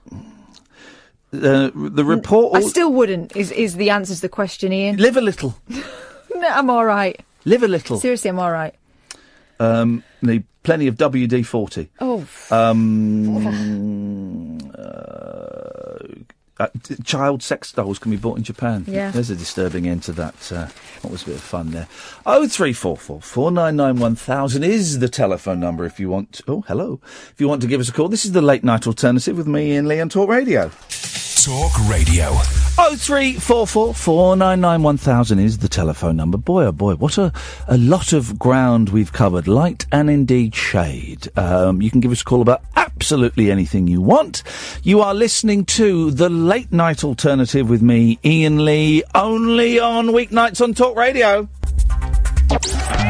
Late Night, Iain Lee on Talk Radio. We have ways of making you talk. I'm reminded of this song. Do you remember this song? Yeah. This is a great song, isn't it? There was a cover version, wasn't there, in the 90s of this? Who cares? Who cares? This has got to be one of the best songs of all time, hasn't it? Be playing music like this on my Virgin show on Sundays. Talk to my baby on the telephone, long distance. This was all over the place when I was growing up, this song. Right, that man singing it, Yes, Andrew Gold. all beardy and with long wavy hair, looks very modern all of a sudden, doesn't he? Doesn't he? He's a hipster. I really only met about a week ago. It doesn't really matter 'cause I thought I know that I love her. I'm hoping that I never recover. Sex Bots he's singing about. 'Cause she's good for me, and it would really make me happy to never let her slip away. That's a great song. Speaking of cover versions, do you remember Candy Flip? Yes. What was theirs? Candy Flip did Strawberry Fields Forever, didn't Yeah, they? didn't they? And this was an... And I thought it was all right. Oh, come on. Come Listen on, to it. This was an actual hit I quite liked record. it. No, you're remembering it wrong. Because this was... I was working in B-Jam, so about 88, I'm going to say. All right. This was an actual... So I was 11. I'm probably remembering it as an your 11-year-old. actual hit record. I liked it. I liked the beat.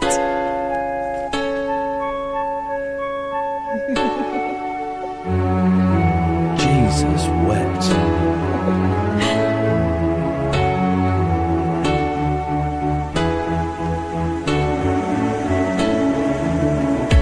Let me take you down, 'cause I'm always free. I like this bit.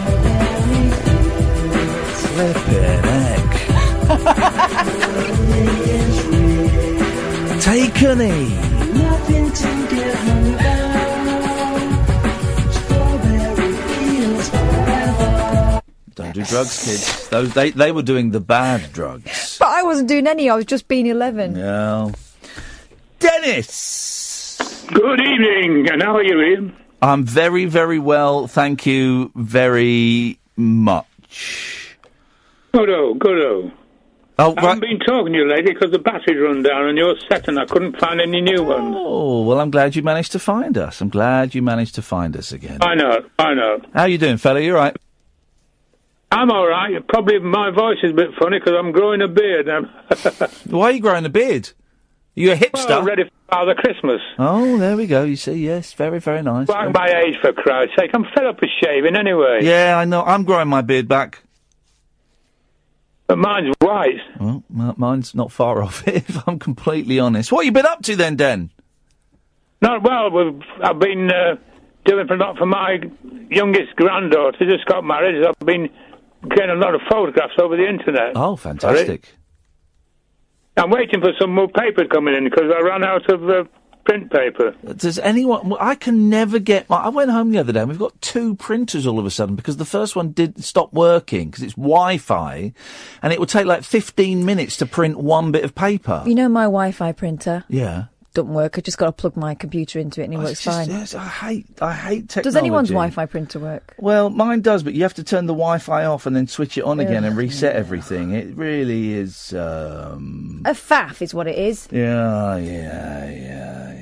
It's a lot. I struggle with the right paper. I've got a brother printer. Yes. And I had to get the right thickness of paper. They sent me some which was far too thick. It was like cardboard. Are you using photograph paper? Yeah. Oh, do you know what? It's cheaper just to send off and get it done online. Oh, no, I like to do it myself. Oh, I know, but it never prints up as nice. No, they're rubbish. But take the memory card down to Snappy Snaps. Mm-hmm. No, my son sent it on his telephone over the internet, and I printed out from them, but I had to use paper in the end, and so I've asked for some more print paper so I can scan them and change them into decent photographs. Oh, Dennis. But no, it's all to do with the wedding and everything, so I've not had a lot to do lately. Oh, well, I'm sorry to hear that. And I don't want one of these bloody these machines for sex. Sorry? Christ almighty, what daft things could come about? The sex bot? We could have a whip round. Oh, they'll probably do that as well. We could do a GoFundMe for you. I'm sure we could raise the money to buy you a sex bot. No. No? Oh, thank you very much. You're very welcome. Look, I've had enough of the ordinary stuff as it is. Thank you very much indeed. Thank you very much. Doesn't that make you? Doesn't that just make your ovary shrivel? Yeah, just completely retracted. Sally! Hello, Ian, you alright? I'm fine, thank you, Sally. Well, sorry, I shouldn't have asked that. No. Wagwan. I'm a little bit nervous because I know I've spoken to you a few times. Yes. But it's kind of a delicate thing. Yes. It's about the child robots. Yeah. As someone who was abused as a child, I don't like the thought of them being made on offer, sort of put in the shops or whatever, but I think that probably a study should be done to see what happens. Yeah. Because... it might help. Well, listen, I don't know what I think. I'm just asking these questions because they were questions that are popping in my head, and sometimes it's interesting just to kick ideas and kick questions around. Yeah. It could be argued that having a sexualized robot that looks like a child it could perhaps prevent a child, a real human being abused. I don't know. Yeah. I don't know enough about paedophilia or how the mind works in that to know if it would, or if, as Catherine suggests, it might aggravate the situation. Aggravate the situation. There's an understatement if ever there was one. But you know what I mean by that. Yeah. So I don't know. But yes, you put forward a very sensible suggestion that it's something that should be that perhaps could be in the future looked into. Yeah. I mean, I know in America they do chemical castration. Yes. In some states, which seems... I watched a documentary which seems to suggest that it can work. And I know that there was a documentary about 2 years ago looking into whether or not paedophiles should be able to go to a doctor and get help. Well, I spoke on some show. I don't think it was. I don't think it was you. I think it might have been in WM. We spoke to this. I think it was a guy who worked at a centre that specialised in research on paedophiles and ways of dealing with it. And there are, in fact, I've met one. there are gentlemen, it's primarily gentlemen, there are gentlemen who are aware that they are sexually attracted to children. Yeah. But don't want to act on it and realise that it is damaging, obviously, to any children that would be involved in it. But also, they don't want it. They don't want it. And this guy worked in a centre where those people could come to the centre and say, "Look, turns out I get turned on by young children. Can you help me? Because I don't want to look at child pornography, and I certainly don't want to go and abuse a child." So there are places where they work with these. It was at 3 Counties because I remember Was doing it? it. Yeah, Okay. and it was also because there was a huge furore about the fact that I think someone in the area found out that this is what this therapy centre was about. Ah, yes. And you know, the point was that these are people who are voluntarily submitting themselves to this because they recognise they've got a problem. They're not prisoners, you know, and it's such a delicate thing because driving it underground actually puts children in more danger. Yeah. So if you make these people who are, they're in a way brave enough to admit that they've got a problem and are also to recognise that it's not something they want to act on and they want help with it, to make them feel like, to make them feel worse about themselves is to sort of push them into the underground and they'll be off the radar, you know, completely off the radar. It's such a horrible conflict, though, isn't it? But the thing is, it exists and it has to be addressed. And you know, it would have saved me a lot of heartache, you know, over the years. And you know, it's obviously still affects me a lot now. You know, I've just put my dad in prison, so yeah, that was difficult. And then we had to go to court again because he won an appeal because the sentencing was mucked up. And anyway, so that was, you know, it ruins every part of your life, and it just. Anyway, it's just horrible. So, well, thank you for sharing that with us, Sally. That can't have been easy. I appreciate it. Thank you. That's okay. Bye. Bye-bye. Bye at the end. Thank you, Sally. I was just Googling it because I heard some figures recently about the number of British men that have looked at child pornography.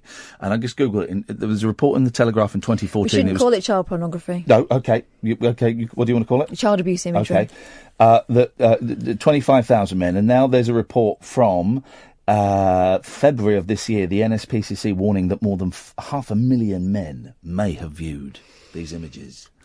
It's mad, isn't it? It's mad, isn't it? Absolutely mad. And what do you do if it is 500,000? What do you do? You can't arrest them all. We can't arrest 500,000 people. Oh, I got cramp in my. Oh, I got cramp. But the thing is, it's not a victimless thing, is it? Looking at the images. Oh, I got cramp. Sorry, let's go off on a slight tangent there. My legs just buckled. No. Of course it's not. 03. But you can't arrest 500,000. I'm so sorry. My leg has gone into spasm. That really hurts. Do you want me to press on your foot? No, I don't want you to touch my feet. Why would I want you to touch my feet? Sure. Well, because if you're getting... Sorry? Well, don't matter. Let's go to a break. Late Night Iain Lee on Talk Radio. We have ways of making you talk. 0344 499 1000 is the telephone number if you want to give us a call. This is the Late Night Alternative with me and Lee. Catherine is here. Yes. Holly is through the glass answering your phone calls. There are no calls on the switchboard. For the first time this evening, we have a completely clean and free switchboard. What have we talked about? We've talked about... Boyzlife, the mixture of Boyzone and Westlife and their terrible gig apparently, and we've been asking about bad shows that you have seen. 0344 499 1000. We've gone to sex bots. We've talked about sexual abuse. We have talked about those weird little niceties that we have, those little scripted duologues that we share where people say, "How are you?" "Yeah, I'm fine. When inside, I think many of us are going, "Get me out here." And the waiters, thieving waiters we've talked about as well. 0344 499 1000. You were about to say something, Ms. Boyle. No, I'm just thinking about how furious Trevor was about that math. Trevor was very good for him, though. It's good to have... it's good to have some passion. I didn't know there was a missing pound, though. I mean, is there a missing pound? Yes, mate. He gives the meal is 30 quid. Right. The waiter takes £10 from each of the people. Then he realises the meal is actually only £25. So he thinks, right, I'm going to take 2 quid each. I'm going to take 2 quid, put it in my pocket. Right. He goes back and gives them £1 each. Yeah. So they've paid £9 each. Right, £9. 9 times 3 Is 20. 27. No, is it? 9 times 3 Yeah, it is 27. Add the £2 he's got is. You're not adding those. You're keeping them in his pocket. Yeah, exactly. So add that onto that. Why? Well, because what's the total? 30. No, it's not. It's 27 plus the £2 he's got. That makes 29. 25. No, 29. Where's the pound gone? There you go. You see. There isn't a pound. Yeah, exactly. It's gone. It's vanished. It's just gone into thin air. It's just one of those things. One of those mysteries we will never know the answer to. That's what that is. 0344 499 1000. It's not fair doing this to me today. It's hard enough. I nearly left, I've got that great car park that I use in London. It's brilliant. It's really cheap for London. I mean, you can park there for 4 hours, and I think it's either 9 quid or 13 quid. And it's not in the congestion bit, is it? It's just outside the congestion zone. It's beautiful. Beautiful. But it's quite narrow parking. And I was trying to get in the other day, and someone in a big Jeep had just gone over the line, so he'd used 2 bays. And I was so close to writing a little note saying, "You are a twat," and putting it on his thing. I didn't. But this. You don't want to be the note guy, but no, I've been the note guy. I used to be the note guy. I'm not anymore. Elaine, I'll come to you in a second. This is brilliant. It's hard enough, this is in the mail, it's hard enough to find a parking space at the best of times. So spare a thought for the poor motorists who had to contend with this parking style of this particularly selfish driver. Fabio Silva, this is in Britain though, left his 9-year-old white Seat Leon across 4 bays in a town centre car park to make sure nobody would damage his pride and joy. So there's 4 Fabio. bays, and he's parked right in the middle of the 4 bays. It's only a Seat. Look at that. Flipping it. That would get a note. And possibly a little scuff with a key, I don't know. And get a dirty protest. A Boston, what do they call it? Boston cream pie. Not surprisingly, there was little sympathy for the 22-year-old after the image, along with another of the car across 2 bays, was shared online. Indeed, many would say the student should pay 4 times the pay and display fee. The Portuguese from Spalding, Lincolnshire, where the pictures were taken, called his critics idiots last night. See if you can find him. Fabio Silva, S-I-L-V-A. He told the Daily Mail, "The car cost me £7,000 when I bought it 3 years ago, and I used to park normally. But after having to have my bumpers repaired 3 times, costing in excess of £1,000, I decided enough was enough, and I would have to take preventative measures. I never thought it would cause this much controversy." On Facebook, Mr. Silva wrote to his detractors, "Start spending hundreds of pounds." I love this guy. This guy's a hero to me. I mean, parking in car parks is horrible when you've got a new car. Start spending hundreds of pounds on your car, and then you'll understand where I'm coming from. Sorry for not wanting idiots ruining my pride and joy. Yep. Let's get him on either tonight or tomorrow. Well, it's difficult. Why? Because Fabio Silva is a really common name, it turns out. Okay, well, he's a good-looking... There you go, he's a good-looking guy. And he lives... Come on, Catherine. Where? He lives in Spalding, Lincolnshire. He's Portuguese. Come on. I've got to get what's-his-face from 3 Counties to do it, the human 192. Elaine. Oh, good evening. Good evening, Elaine. I have found the pound. Oh, beautiful. Do you know the waiter? I don't know him, and I've never heard this story before till tonight. I thought everyone knew this. This is an old classic. Okay. No, I didn't know this. Okay, go on. Right, I worked it out. Yes. Originally it was £25, right? Originally it was £30. No, they were told it was... No. Catherine's confusing things. They were told it was £30. No. Yes. You said 27. No. Well, they each give him £10. Yeah, and then Julie phoned up and corrected me and did it properly. It was originally £30. So don't pull that face. I don't believe it. So they gave him £10 each, £30, and then he realised it was only £25. No. Right, okay, that still works, I think. Right, so he realised it was £25. Yes. That means it cost them £8.33 each, not £9 each. All right, well, let's assume you're right. Yeah. There's a penny missing. Yeah, Yeah, the penny, because... Where's the penny? Either way, money's missing. Yeah, I'll tell you why, because you can't go into a pound 3 times. If 3 into a pound is 33 pence, 33, Yes. 0.33 recurring. Yeah.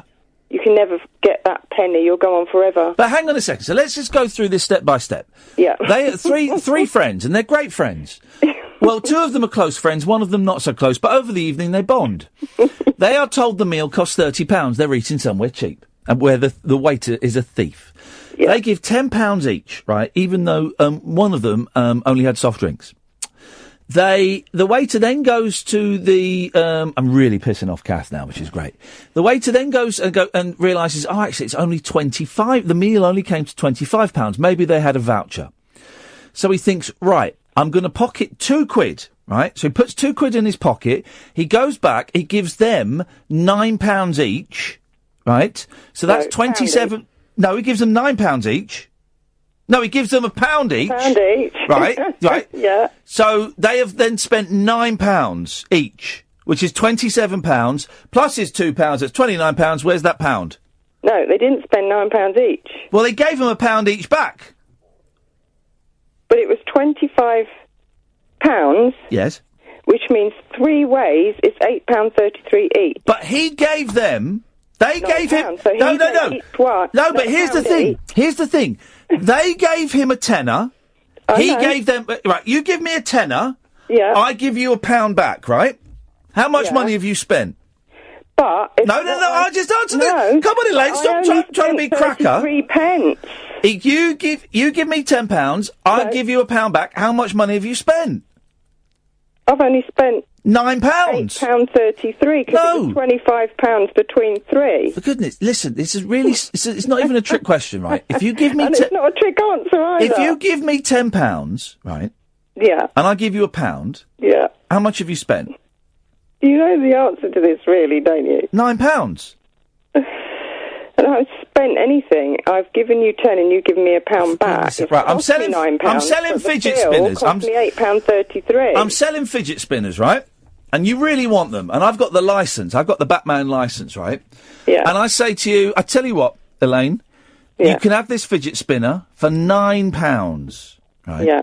So you give me a tenner, I give you one back. How much have you spent? Well, I wouldn't give you a tenner because I wouldn't buy one. No, you... For goodness sakes! Quite right. For goodness sakes, woman, fidget spinners are excellent. Incredible. It's a Batman fidget spinner. I've got the licence and everything. When are you going to give that? I can't stand them. I wouldn't pay a penny for it. Aren't you supposed to be giving that to a child? I think, if anything, Elaine has muddied the already... My melon is twisted. The already muddy waters. If the bill's £25, yes. You divide that by 3, it's £8.33. But I don't understand why you're dividing that by that. Because when you're saying, okay, the bill's 27, you're dividing it by 3 then. I've not said the bill. I haven't said the bill's 27. No, he gives them £9 back. He gives so they give him a tenner each. He gives them £1 back each. That means they've spent £9. But they didn't. They spent. They thought it was £25. No, they thought it was £30. No. Yes. Kath, help. I can't help you. I've completely checked out of this whole conversation. Elaine, I'm going to let you go because you're embarrassing yourself. That was a shame. She started off so well. Don't bring me into this. They originally thought the bill was £30. And then here we go. Shall I read it again? Crying out loud. Dealing with absolute morons here. 3 friends decide to split the bill after a meal at a restaurant. The waiter says the bill is £30, so the guests paid £10 each. Listen to me. I'm talking to Fabio Silva. Are you? Yeah. Have you found him? Yeah. Is he going to come on? Patience. Tell him I think he's an absolute player. Hi, Fabio. Well, don't read it out loud. Well, if you're not listening, there's no point in me reading I'm listening. Go on, I'll listen then. 3 friends decide to split the bill after a meal at a restaurant. The waiter says the bill is £30, so each guest pays £10. £10. Right. Boom. Later, the waiter realises the bill should only be £25. Uh-huh. To rectify this, he takes £5 from the amount to return to the group. Yeah. On the way to the table, the waiter realises he cannot divide the money equally. As the customers didn't know the total of the revised bill, the waiter decides to just give each of the 3 friends £1 and keep £2 for himself. Right.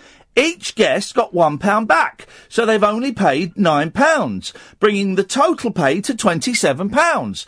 The waiter has £2. 27 plus 2 is 29. If the guests handed over £30, what happened to the remaining £1? Now do you see? Did you see the rubbish that she was talking there? What was that? £8.33, Bob. What was that about? Absolute guff! Let's take a little break, shall we, dear listener? You are listening to the Late Night Alternative with me, Iain Lee, on Talk Radio. Unmissable late night radio with the original king of unconventional conversation. Make contact with Iain. Late Night Iain Lee on Talk Radio. We'll get you talking. It's only £2,500. If you want the extended warranty, it's £400. She's having a great time sat on there. Does it move, though, or is it just stationary? Yeah, it moves. So they get to work on it? The Joyride machine lets users get on, ride, and get off. This is a machine. This is with one thrusting. It looks a lot like your scooter. And one rotating set right into the seat, and a vibrating bullet for extra simulation. This fun little scooter will definitely get you where you need to go. The front thrusts up and down at speeds of up to 350 strokes per minute. While the second swirls and rotates as it's controlled by a wireless remote control. That's clever. Getting rear-ended has never been so enjoyable. Easy-to-use controls. Who sent me this? What deviant sent me this? Tom did. Tom. Easy-to-use controls. Your browser history. Built into the handle allows you to rev the scooter for more thrusting speed. Do you have to have a CBT before? Well, the rotation of the second dong and the speed of the vibrating bullet are both controlled wirelessly using the handy remote control. You can change the angle by pulling up on the handlebars.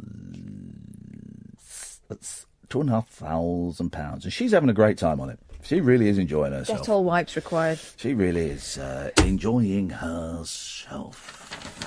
Pervert. Let's go to Nikki. Evening, Nikki. Hello. Hello. I had the answer to your conundrum. Then please explain it to Catherine, because she's a moron. Okay, well, the way, I don't know if you're intentionally joking or not, but the way you're phrasing it is kind of like a trick question. I am reading it the way it is written in front of me. That's all I'm doing, man. I'm not being obtuse. I'm just reading the words that are written here. Okay, well, it's being deceitful because it's counting the £2 of the way. Hang on a second. This guy, Catherine, this guy's just called me deceitful. Are you going to sit there and take that? Yeah, I'll go with that. The question is deceitful. Wow, I'm going to chew on my watermelon while you do that. No, you can't. You didn't defend my honour. You don't get my watermelon. Carry on, Nikki. Yeah, because here's the thing. When they get their pound back and they've paid £9 each, that covers the £25 bill and the £2 that the waiter gets. So where's the extra £1? Well, what you're doing is you're adding on the £2 for the waiter again to make it 29. Yeah. So that way he has £4. Right. He's only got £2? Yeah. Shall I read it to you again, Nicky? Because I don't think you're understanding it. Go on. 3 friends decide to split the bill after a meal at a restaurant. The waiter says the bill is £30, so each guest pays £10. Later, the waiter realises the bill should only be £25. To rectify this, he takes £5 from the amount to return to the group. But on the way to the table, the waiter realises he cannot divide the money equally. As the customers didn't know the total of the revised bill, the waiter decides to give just each of the friends £1 and keep £2 for himself. So each guest gets £1 back.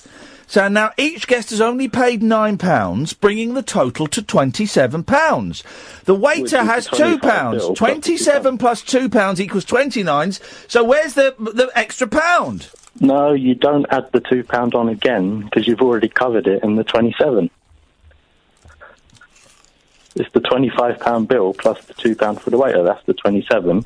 Plus Right. the £3 they all get back. So, Yeah. So you add on the so they've paid £27. Yeah. Plus the £2, 29. Where's the extra pound, Nicky? No. £25 bill plus £2 tip plus £3 back equals 30. Well, I don't know if I follow. Hang on a minute. Muffled Ray? I don't even know why I've bitten and rung in because I know you're winding everyone up.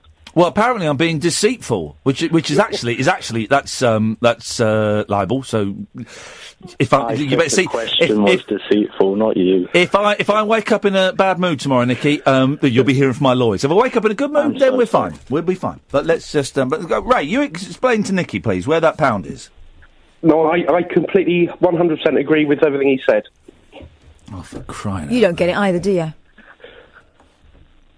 Who doesn't get what? You don't get it, Ray!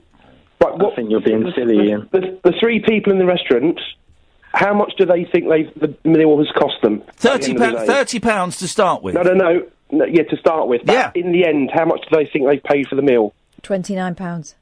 No, don't you start. If they've each got £1 back, they think they've paid £27 for the bill. No, they think they've paid. They think they've paid £9 each. Yeah, which is £27. Yeah, so so he's got his £2. His £2 makes it £29. You're left with £1 missing. No, because doing it your way, you're adding the £2 in twice. Well, I'm being deceitful there, apparently. Well, I wouldn't have gone that far, but that was close to it. Wow. I can only apologise for my harsh words. They were very harsh, Nicky, and they cut me. Words can cut almost as much as a blade, but not quite as much if you're involved in a knife fight. Guys, I'm going to let you go because I don't think either of you are doing yourself any favours there. I think you've embarrassed yourselves there, guys. I really do, really. I'm talking to Fabio Silva. The car parking genius. Yeah.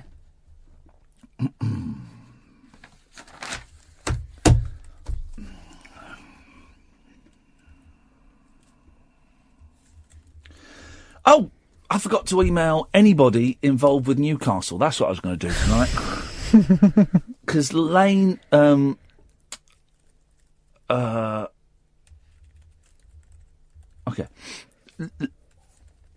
£3. Okay. Lane gave us the email address of that cafe, but I've not emailed them. And then we had Simon, and I've not emailed him. This is going to be the worst prepared trip. Why am I doing it? You're the producer. I'll send you all the details. You can do it. All right. There we go. That's that sorted. Thanks, mate.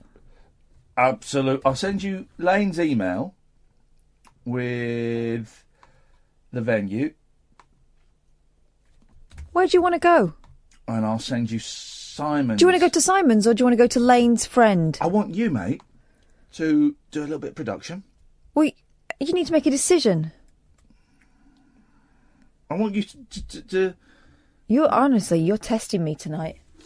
You are testing me. Yeah, and you know what? You're failing. You're failing, buddy. Failing the test, buddy. Never let it slip away, 'cause she's good to me. It could really make me happy. Never let it slip away.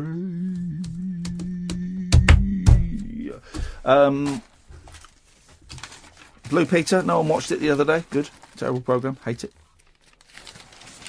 Only squares like Blue Peter. Yeah, Squares no. and posh kids. I did quite want a badge, though, just because... Is Blue Peter finished? Show once watched by millions had no viewers for an episode on digital TV. There's a whole thing about BBC is about to spend a fortune on kids TV because no one's watching it, and it's simply because TV has changed from when we were kids. When we were kids TV was on from about 3:30 until about 6:25, and then Neighbours came on. And that was it. That was the kids' TV window. And you had that. You had CITV, which was around about the same time. Tommy Boyd did some bits and pieces on there. And that was kind of it. That was it. You watched one or the other. So we tended to be a BBC family, so we watched all the BBC programmes, Puzzle Trail and Blue Peter and Football stuff. Other families, common families, were ITV, and so they watched, Count Duckula and Trapdoor and Chucky and Dramarama. And that was it. But now, kids' TV is on constantly because we've got Netflix, we've got Amazon Prime, we've got the iPlayer, we've got tablets, we've got phones. Kids' TV, it's not. Mum, can you turn the telly over because my programmes are on? It's on. It's on all the time. And the kids know how to work the. And catch up they and watch what they want to watch. So my boys will quite happily watch 4 episodes. They're kind of back into Paw Patrol. I keep going, this is a bit young for you guys, but they dig it. So Paw Patrol's harmless, although it annoys the hell out of me. But they'll watch 4 episodes of Paw Patrol or 4 episodes of Horrid Henry back to back, whereas we watch 1 a week. And then maybe a bit later on, not when I was a kid, actually, but maybe when you were kids, you'd probably have VHSs of things, so you could watch programmes back to back a little bit. But, they'll just watch a load of Horrid Henrys back to back, or they'll watch, Home Alone 2 at 2 o'clock in the afternoon. Kids' TV has changed. As the way we view it has changed. So, this is all nonsense. I'll read it anyway. It was essential after-school viewing for generations of children. At its peak, 8 million would tune into Blue Peter to find out what they could create with a few toilet roll tubes and sticky back plastic. But the BBC... Did anyone ever make the things on Blue Peter? That sounds like the start of a horrible stand-up routine. You never had the bits. No, let's not do it. People never had the bits. The BBC children's show appears to have suffered a dramatic slide after it was sidelined to digital channel CBBC, and a recent broadcast failed to record a single viewer. Trust me, guys, I know exactly how that feels, both on TV and on the radio. Oh, by the way, Luke Haynes was going to come in tonight, but there are issues at home with people being ill and stuff, so that's why he's not coming in. But it will happen at some point in the near future as the house band. I know everyone was waiting for that and waiting for the band to strike up. It's not happening tonight, obviously, but it will happen soon. Cool, and it's going to be good. Fabio Silva's going to ring us, so could you keep your eye on there? Let's go to a break and wait for Fabio Silva. Late Night Iain Lee. Unfiltered night talk with the original king of unconventional conversation on Talk Radio. We have ways of making you talk. People getting very angry with me on Twitter because of the chocolate cola. People are asking, where is the chocolate cola? Yeah. I have a big stash of chocolate cola, crates of that stuff, right? Crates of it. But I just want to make sure that I'm selling it to the right people. Mm-hmm. Okay, the chocolate cola will be. Okay. I have drunk half of the crates that I brought. I brought 15 crates. You made me leave clothes behind and stuff. I brought 30 crates, but then it turned out there were only 25. Oh, stop it!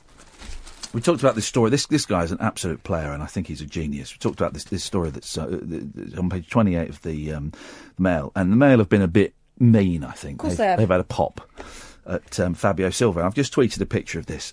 He's parked his car. So you've got 4 bays, right? 2 and 2.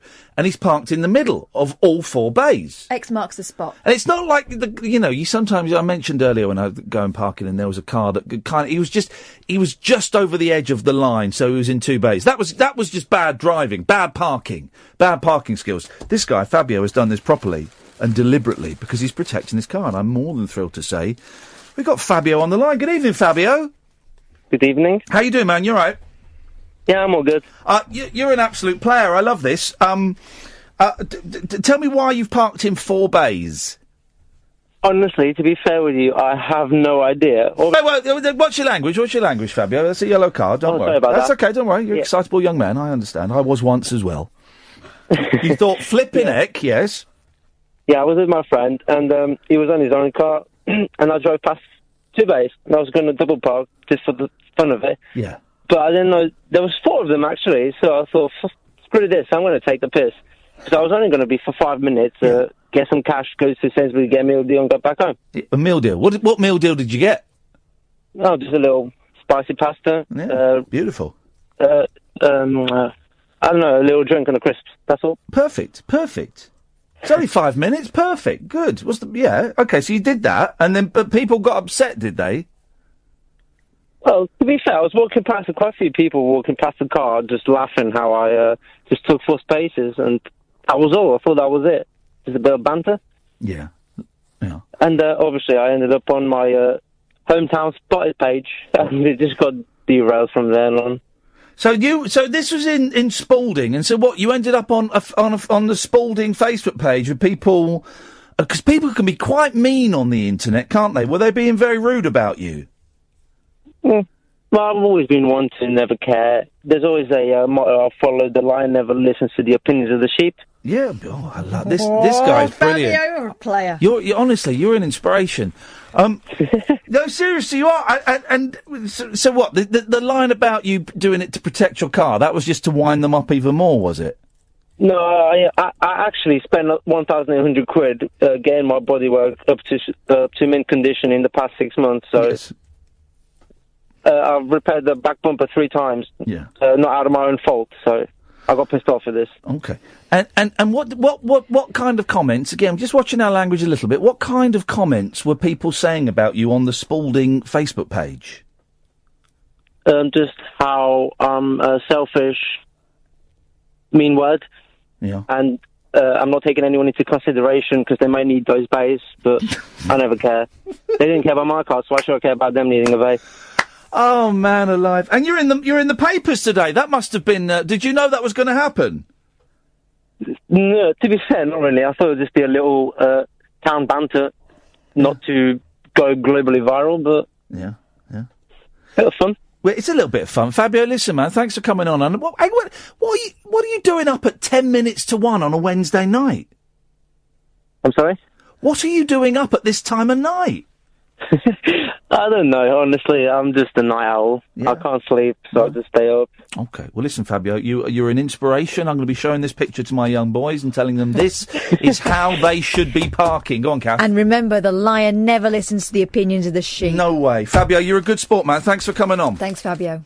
No worries, thank you. Ta-ta. What a nice, potty-mouthed gentleman. I like him. Fabio, I tell you what. Fabio can be our motoring correspondent. Whenever we get a motoring story, we'll just get him on. I mean, I only got every third word, but he was nice. I liked him. What a funny man. He's just written to me, that was funny. What? Hang on, just written to you now? Yeah. What? That was quick. There's a little delay, isn't there? Oh. Paul! Ian, yes, it's late, I'm afraid. It's very late, isn't it? I've got in this habit of ringing you now. Yeah? Daily habit. It's an addiction. There are worse addictions. There are worse addictions, so phoning me is not that bad. Well, I wouldn't say it's an addiction. I think I could get over it, but I do enjoy talking to you, I couldn't get over it.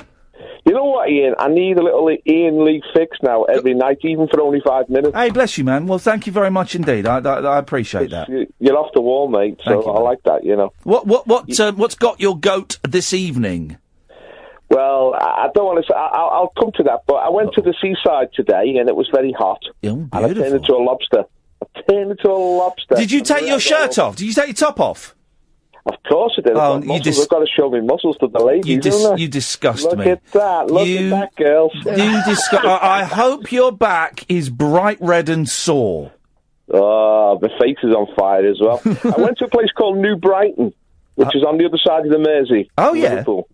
It's a beautiful place. It's got this huge castle called Fort Perch Rock. Yeah. It was built during the Napoleonic Wars. Oh, wow. To stop the French ships coming up the Mersey. Oh, fantastic. And it's a fantastic fort in the sand. Yeah. But New Brighton's a great place. Yeah. Lovely. But I love going to seaside. I've never heard of that, New Brighton. I'll have to have a little look at that. Well, it's right at the tip of the Mersey estuary. Yeah. And it's got this huge sky and this huge sea line. It's just sense of space there is incredible. Wow. It's like walking on the moon, I'll have to have a little look at that. That sounds awesome. Here's the thing, right? All right, Sting. Here's the thing. You know when you get, like, sunburnt back, right? Stop, please. For goodness sake. Sorry. You can people can feel the heat coming off your back. Is that the heat? Oh. Wow. Well, you can feel it yourself. You're burning, aren't you? Yeah. But people can put their hands near your back and feel the heat coming off it. That's insania. That's incredible.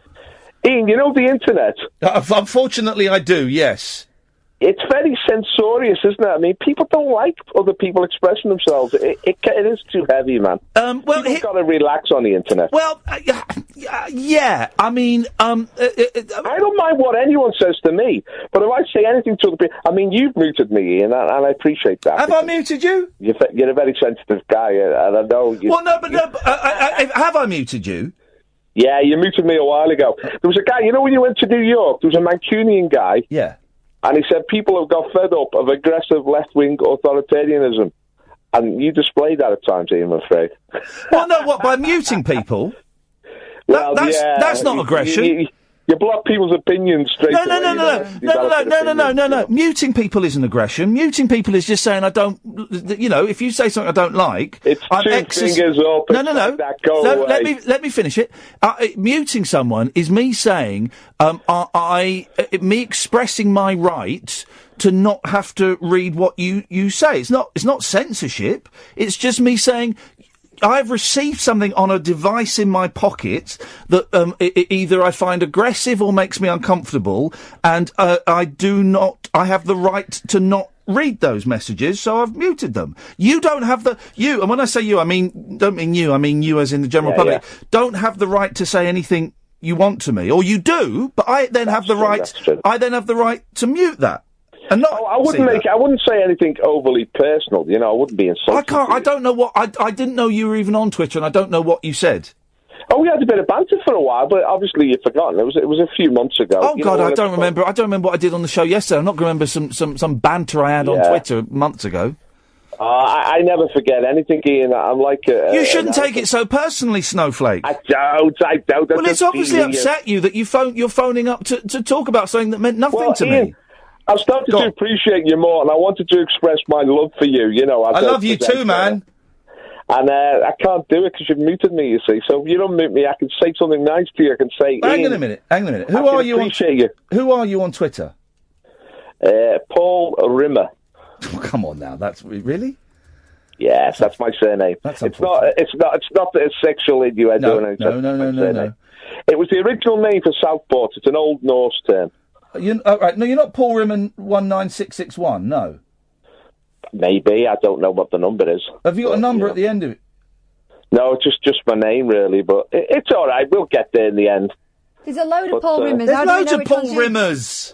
I'm the Paul Rimmer. There's only one Paul Rimmer. The others are just, they're just shadows. But hey, listen, the internet, I don't agree that everyone should be allowed to say anything they want on the internet. That's true, but I think people are a bit oversensitive, though. People get censored for just expressing an opinion. I remember blocking you. I thought you were... But the thing is, the stuff you were sending me was so outrageous, I thought you were a spoof account. Genuinely, I thought you were a spoof. I am a bit of a different sort of controversial character, but there you go. Controversial, some might say, knob or something, because I don't remember the specifics of what was said, but I do remember thinking you were a spoof. I didn't think you were a real person. I thought we were having a decent debate. It just shows you. No, not on Twitter. Not on Twitter. Twitter's not a place for a debate. I've got a phone-in show. You can phone me 5 nights a week. That's better than Twitter. Subtleties get lost on Twitter. I seem to have this need to communicate with you, Ian. I don't know what it is. You're obsessed, man. You're obsessed, man. You've got to let it go. Paul, nice to talk to you, man. Take care. Take care. Bye-bye. I remember muting him. I thought he was a bot. I thought he was a spoof. I didn't think that picture was real. But you live and learn. There you go. But I don't think me muting someone. What did he call it? Liberal extremism or something? No, that sounds more like the bot that was. No, not at all. I just don't. If someone sends me a message that for whatever reason I don't like and it appears on my telephone, I have the right to mute them or block them. You have the choice. Yeah. I know. I'm talking about you generally. Yeah. Who you engage with. Yeah. Full stop. Yeah, there we go. Well, that's the end of the show. Once again, we're a minute and 25 seconds short, which happens from time to time. Sometimes we get the show, boom, right on, and we hit the finish time spot on, right. It's like we park the car and we just nudge the wall in the garage, and sometimes we fall a little short, and this evening is one of those evenings where we have fallen a little short. We've laughed, we've cried, we've talked about some taboo subjects, No subject is taboo here. And that is it. Don't forget, dear listener, Newcastle, we are doing the radio show from somewhere in Newcastle on Friday. Kath's going to sort that out tomorrow. Good luck to her. I'll do it now. And on Sunday, we'll be performing at the Stand, Comedy Club in Newcastle, at 5 o'clock. I should warn you, though, guys, there are now only 264 tickets left. So if you're thinking of going, I'd get those tickets sharpish. Don't forget, tomorrow there'll be a new episode of my homebrew music show, The Door into Summer, which you can get on mixcloud.com/Iain Lee. Thank you, Holly. Thank you, Catherine. Thank you, dear callers, dear listeners, wherever you may be. Sit back, relax, and enjoy whatever nonsense is coming up next. Good night. Talk Radio. Join the Talk Nation. Pick up your phone and talk radio. We'll get you talking.